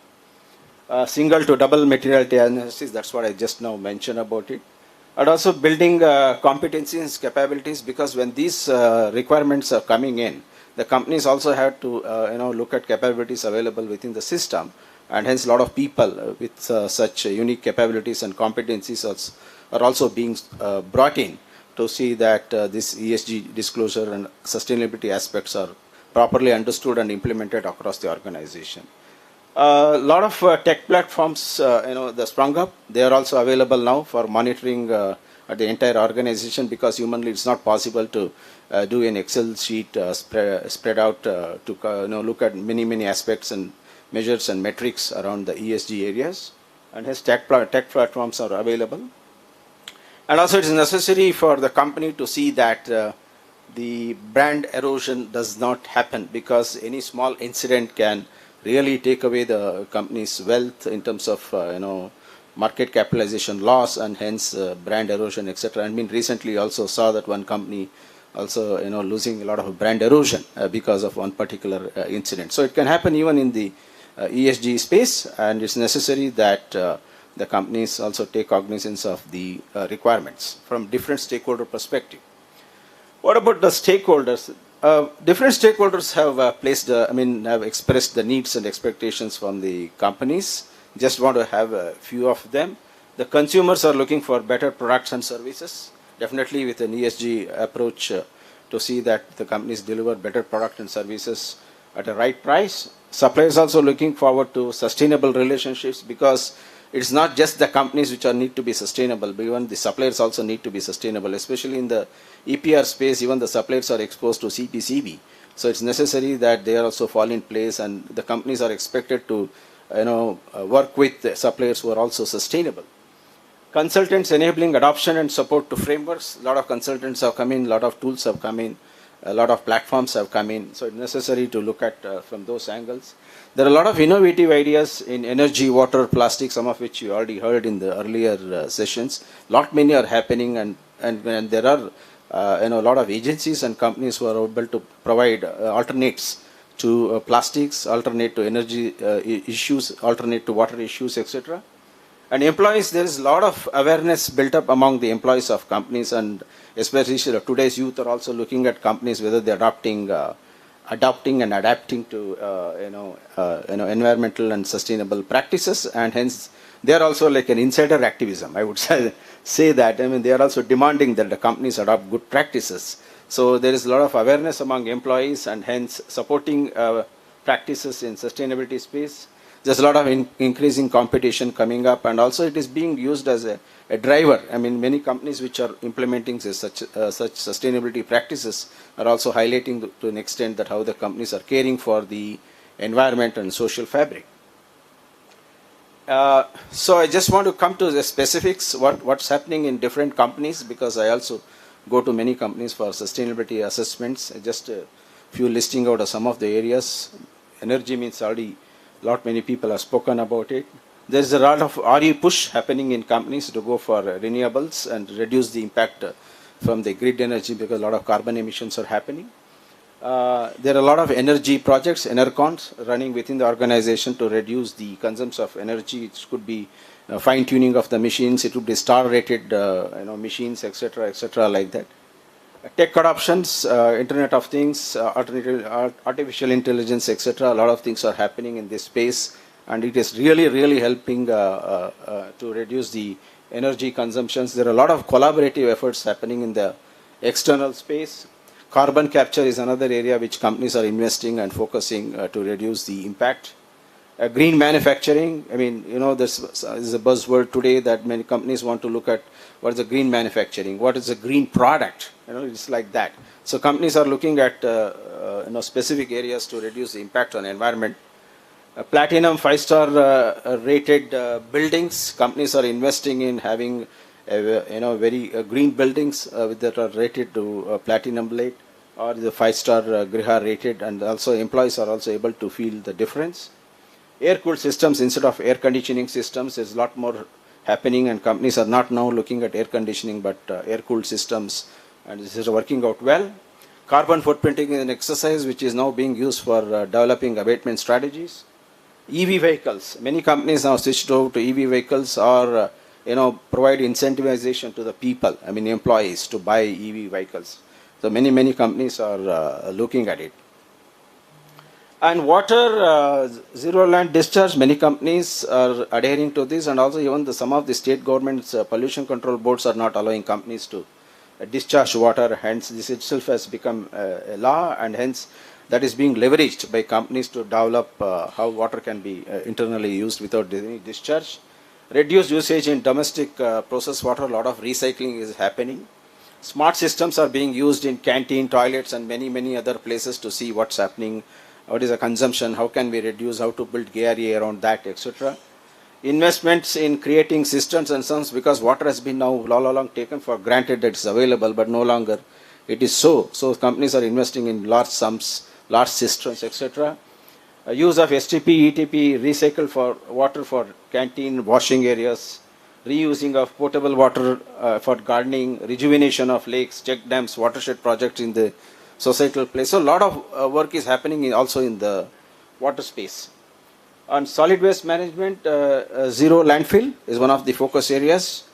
And EPR, as I mentioned earlier, is on plastics, e-waste and batteries that is coming up, and you need to have compliance to that. There are targets for reduction, targets for recycling, targets for conversion, etc. So the mantra is now 3 R's: reduce, recycle, reuse, etc. The waste, I mean, already it is there in solid and liquid waste, hazardous, non-hazardous. So you need to report a lot of all these metrics and monitor across all plants. It's not just one area. So across the organization, this needs to be done.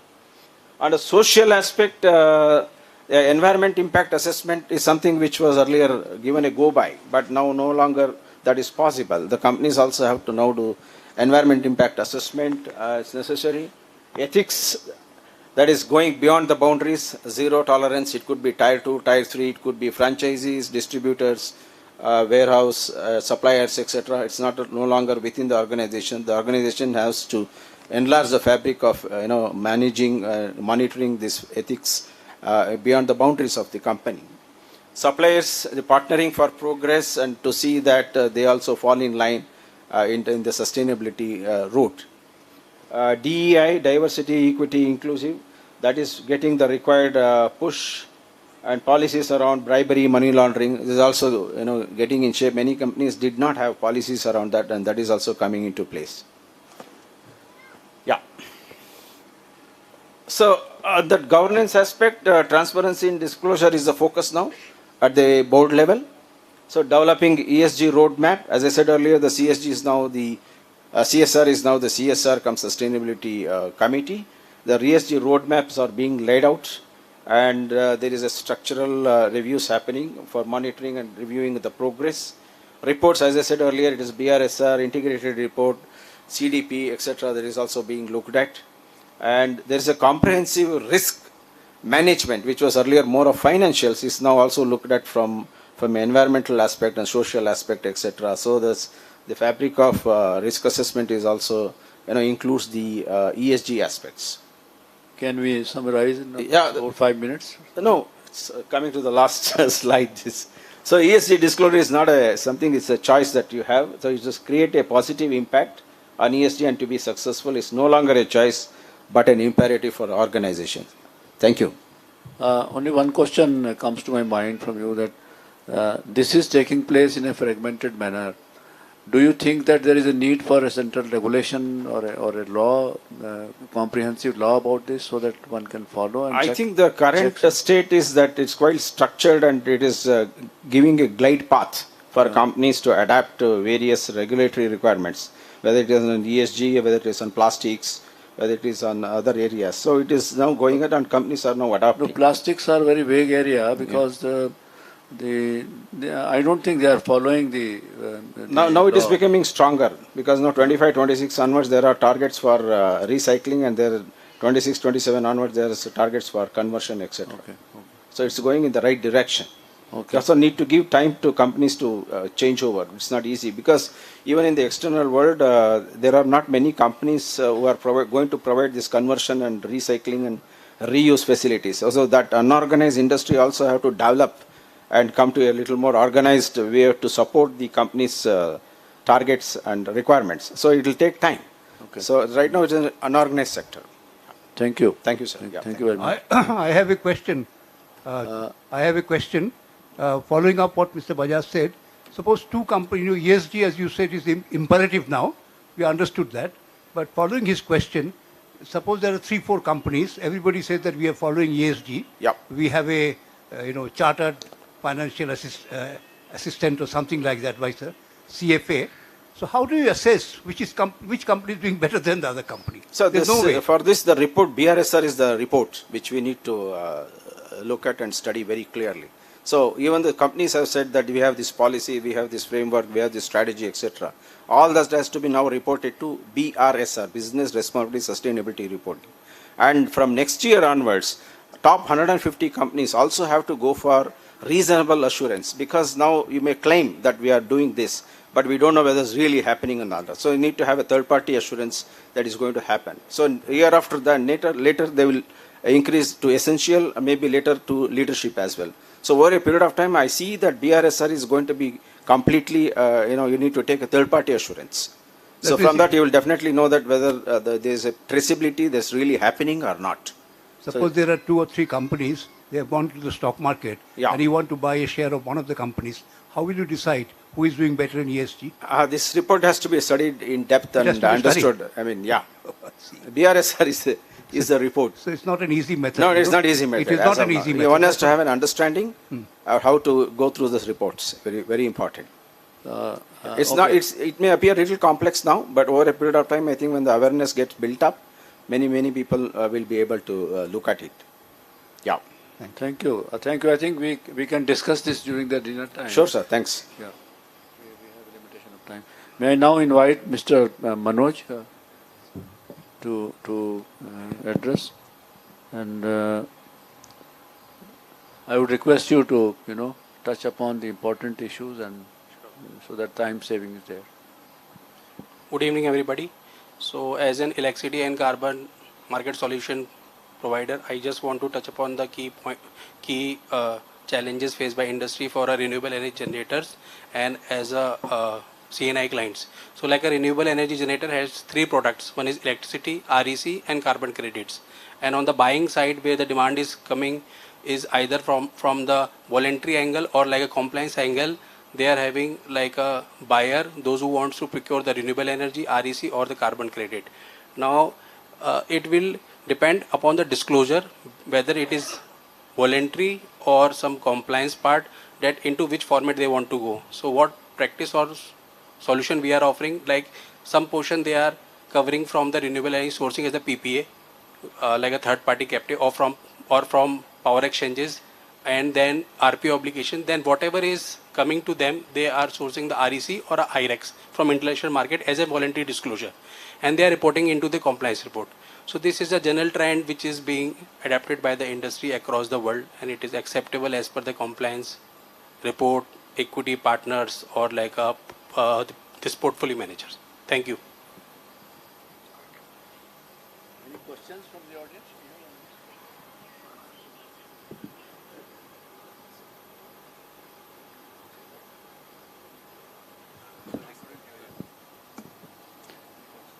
Any questions you have on this carbon business? Yes. Can someone give the mic there? There's a lady she's got a mic. So I have a question regarding ESG compliance. Okay. About 4 lakh entities, small scale industries are running in the country, right? So how do we imbibe the imperativeness of ESG compliance with those entities? Because the maximum business which happens through the country, the regulation of the trade, happens through those industries. Yeah, it's a good question, but am I audible? Yeah, Yeah, you're it audible. takes time because even in large companies, the ESG compliance is yet to sink. That's how the SCBI is looking at it now. So for 22-23, top 1,000 companies in market capitalization were required to report the BRSR, which has happened.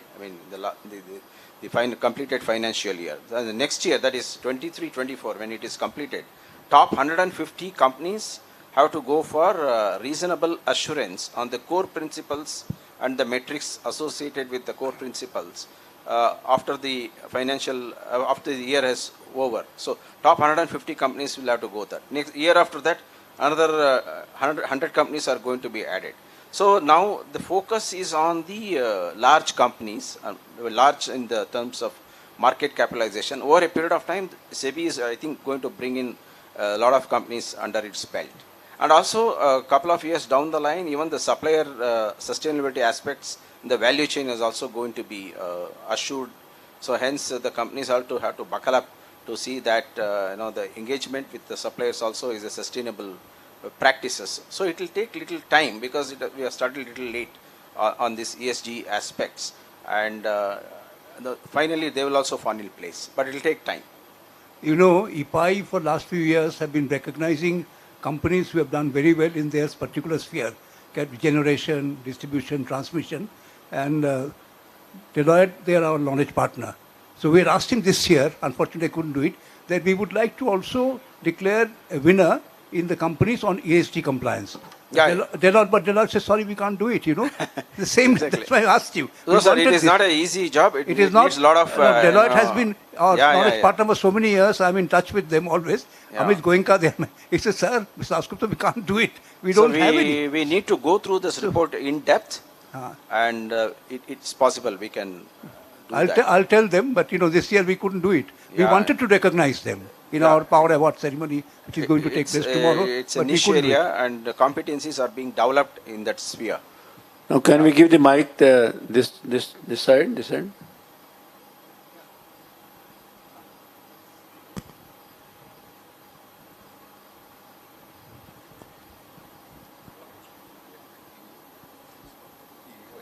Good evening.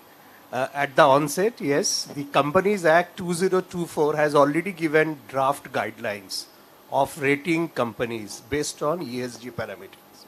There is a matrix and everybody is giving their feedback, and based on that, by the end of this financial year, Dasgupta Sahab, there will be a framework by which companies will be classified. This is number one. Number two, my question is to the last speaker. I mean, any guideline about the carbon CCTS? I mean, what I understand is Bureau of Energy Efficiency is classifying the industries based on the baseline data, correct? Any update on that? Yeah, it's on the emissions intensity, right? So you have 5 different sectors that will be given different emission intensity. Those things we know, it has been done in PAT also. Yes. What I'm asking is, when it will be completed, like for aluminium, what is that energy efficiency? Has it been done? Or when it is expected to be done? I think it will take some time, sir. Third question, after that, will it be merged with REC or PAT 3? Most likely, from what we understood with our discussions with BEE, and this was in October or November, most likely those having RPOs or any obligations would be the first ones to be transited into this CTTS, like you mentioned. The emission intensity cuts would vary between different intensities. Obviously, you will have one intensity cut for the steel sector, something else for the paper mill and the cement sector. No, but my question is, these are already done in PAT cycle. I mean, why? I don't understand. You will have to ask. See, because the end game is the obligated entities will be generating carbon credits, number one. Well, that is same thing in PAT also, no? It's being done. But they don't generate carbon credits in PAT. No, I know, but PAT already has given the baseline, correct? For all industries. And based on that, they are doing it. You'll have to ask. See, we don't deal with the compliance market. No, I'm just asking if there is any information on that. Initially, the steel, iron ore, and the refineries, petrochemicals, aluminium, these industries are being handled. And they are thinking that it will be complied with 2026. The details are, much details are yet to be known, and because there is a time for implementation of this. Thank you, sir. Sir? Yes, then one. Hello. Yeah. So my question will be to both of the carbon market experts, Mr. Bhutani and Mr. Vyas. In morning session, I was asked about the carbon credit benefit of EV trucks. So for the record, I know that Blue Smart, EV cab company, has got the carbon credit from Vera, though they are getting their vehicle charged by brown power only, not with the green power. And again, for record, from a study from ICCT for Indian scenario, a EV truck saves around 1 kg of CO2 per kilometer, even if we charge this EV trucks from brown power. Comparison to if you are running a 1 kilometer of this diesel truck, and if you are shifting towards EV trucks, even it is charged by brown power, we are saving around 1 kg of CO2 per kilometer. Roughly for 1000 kilometer we will generate 1 carbon credit. So please correct me if I am wrong, that we can generate like enough carbon credit by, will correct my assumptions.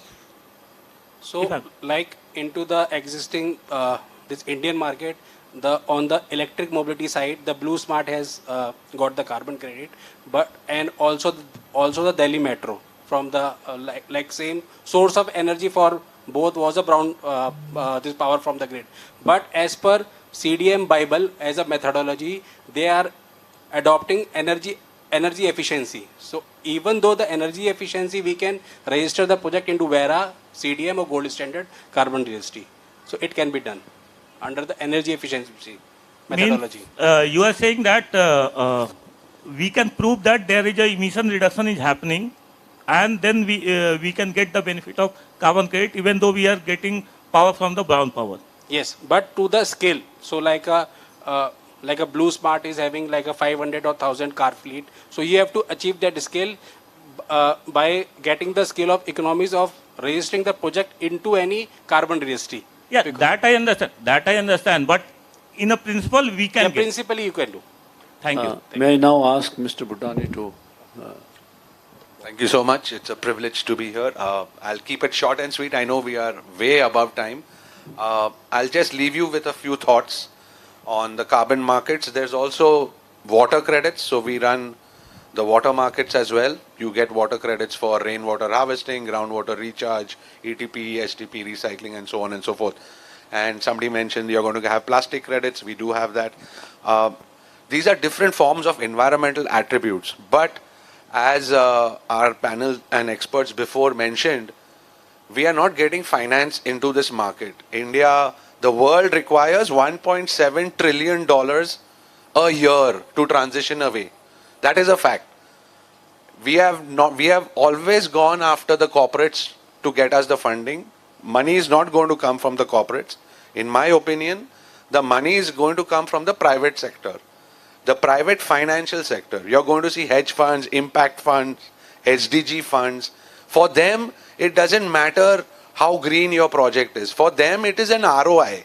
If you can provide an incentive, why should I spend 100 rupees or 500 rupees on your carbon credit or your REC or a water credit or a plastic credit? You want $1.7 trillion. That means you have to go after the retail audience. Now, if I ask everybody here with a show of hands, how many of you all have heard about Bitcoin? There you go. Right? If I offer you a chance to buy Bitcoin at $20,000, will you buy? Knowing today that it is 64, it might go to 64. There are markets where they will buy. I'm just saying the only digital asset which is similar to carbon credits and water credits that came after carbon credits and has reached a market cap of $1.7 trillion is Bitcoin. Blockchain industry, not our industry. Carbon credits came in 2005 and 6. Still the prices are $1 to $5. Why? Because if you go to a corporate, no corporate is ever going to say, show me the most expensive carbon credit for his ESG or SDG compliance. Every corporate I have met in the last 20 years has always said, sabse sasta wala dikhana. Right? That has been the case. What we require is that we need to go after the retail audience. Somebody who doesn't understand carbon credits, somebody who doesn't understand water credits, somebody who doesn't understand RECs. All that person cares, if I invest 100, can I get 120 rupees back at the end of the year? That's it. That is the only way you're going to scale. And it is so surprising that there is only one regulator in the entire world today. Before COP28, ADGM, Abu Dhabi General Markets, a financial regulator. Imagine that, not even a market regulator for power. A financial regulator, ADGM, has said very clearly, carbon credits are financial instruments. They are not a utility tool to offset your emissions that we have been chasing for the last 20 years. So our whole goal at Universal Carbon Registry and Universal Water Registry is very simple. And our stalwarts will understand what I'm trying to say here. I'm not going to go too deep. There is, sir, a very clear distinction between voluntary carbon credits and verified carbon credits. If you understand the difference between the two, you will be able to unlock $1.7 trillion. I will also tell you this. The EU ETS, sir, is going to end in 2035, right? You talk about CBAM, the cross-border carbon tax. Yes, India is going to launch their own compliance market. So what will be the price of your compliance carbon credit? $20. What is the price of the EU ETS carbon credit or a carbon allowance? $85, $60. What have they said about the exporters? You will have to pay the difference. So whether you like it or not, whether you pay $20 to the Indian government or the BEE or the power ministry, you're still paying $40 to EU. Right? So your total cost is $60 roundabout for exporting. That nobody gets. You all are seeing we are going to launch our carbon market here so that EU will take cognizance. EU is going to say, pay the difference. They have come out with the law. CBAM law is very clear. Whether your carbon credit is $50 also, my carbon credit is $80. So pay the difference. So it's going to hurt exporters, that we know. What we don't know is that where we operate, we don't operate in the compliance market, we operate in the voluntary market. For us, we need to get what you all are not getting. If you all, out of $100 billion that India needs, you all are only going to generate 20. 80 billion comes from me. How do we get 80 billion? I go after the retail person. How do I go after the retail person? If the regulator tells me that a carbon credit in the voluntary market is a financial instrument. Then I can attract mutual funds. Then I can create ETFs. So Indian regulator, I'm sorry, you all have still to decide what a carbon credit is. It is a property. Is it a bundle of rights? Is it a utility? Whereas Abu Dhabi general market is inviting us from India, set up here. We understand what you're doing. Imagine carbon. Imagine when we take water credits to them. Water credits under the same definition as an environmental attribute would come under a financial instrument. Same with plastic credits. So I think the future will be where you will see the creation of ETFs under carbon. You have already seen it's coming. You saw Bitcoin ETF. So if you don't go after the retail investor, someone who has the funds to pay, somebody with even 5,000 rupees, if you tell him buy this carbon credit, it might go up. What we don't have is price discovery. But what if we have a price discovery? Because we have blockchain technology, we have the AI and ML expert. He's surely heard of what an oracle is, how we can get finality and how we can get something with, which is immutable. So it is not that I am saying this is the price of carbon. Today you ask, what is the price of carbon credits in the voluntary market? It is set up by a middleman. He'll say $2 hai, $1 hai. Khud khayega. Right? That's, I mean, I'm not going to go more because as a standard and registry, we don't comment on what you're doing. We are like NSDL. Our job is to issue carbon credits to you. But our job is also to sit with brokers and see what they ask about the program. Our job is also to sit with the project developers. So I'm just saying, we have to have a different viewpoint. We deal with lawyers, we deal with accountants. So they all ask us, what is a carbon credit? So if you go by different regulations, some say it is a voluntary carbon credit, VCC. Some call it a verified carbon credit. So when you say it's a verified, it means it is audited. A voluntary could be something that you put up. A tree is a voluntary carbon credit. So I guess this is the thought I want you to go away with, that the market will touch 1 trillion only if you can attract the retail, the person who doesn't understand but who wants to earn an ROI. Thank you. Any questions?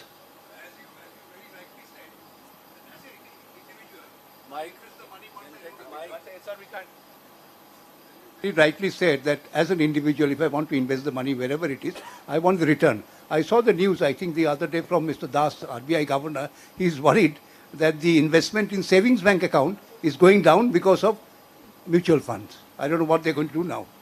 That's the RBI governor mentioned, I think yesterday or day before. Savings bank are getting less money. Yes, Mr. Ganguly. Because you asked about the price discovery, already in BE's regulation, the price discovery is mentioned there.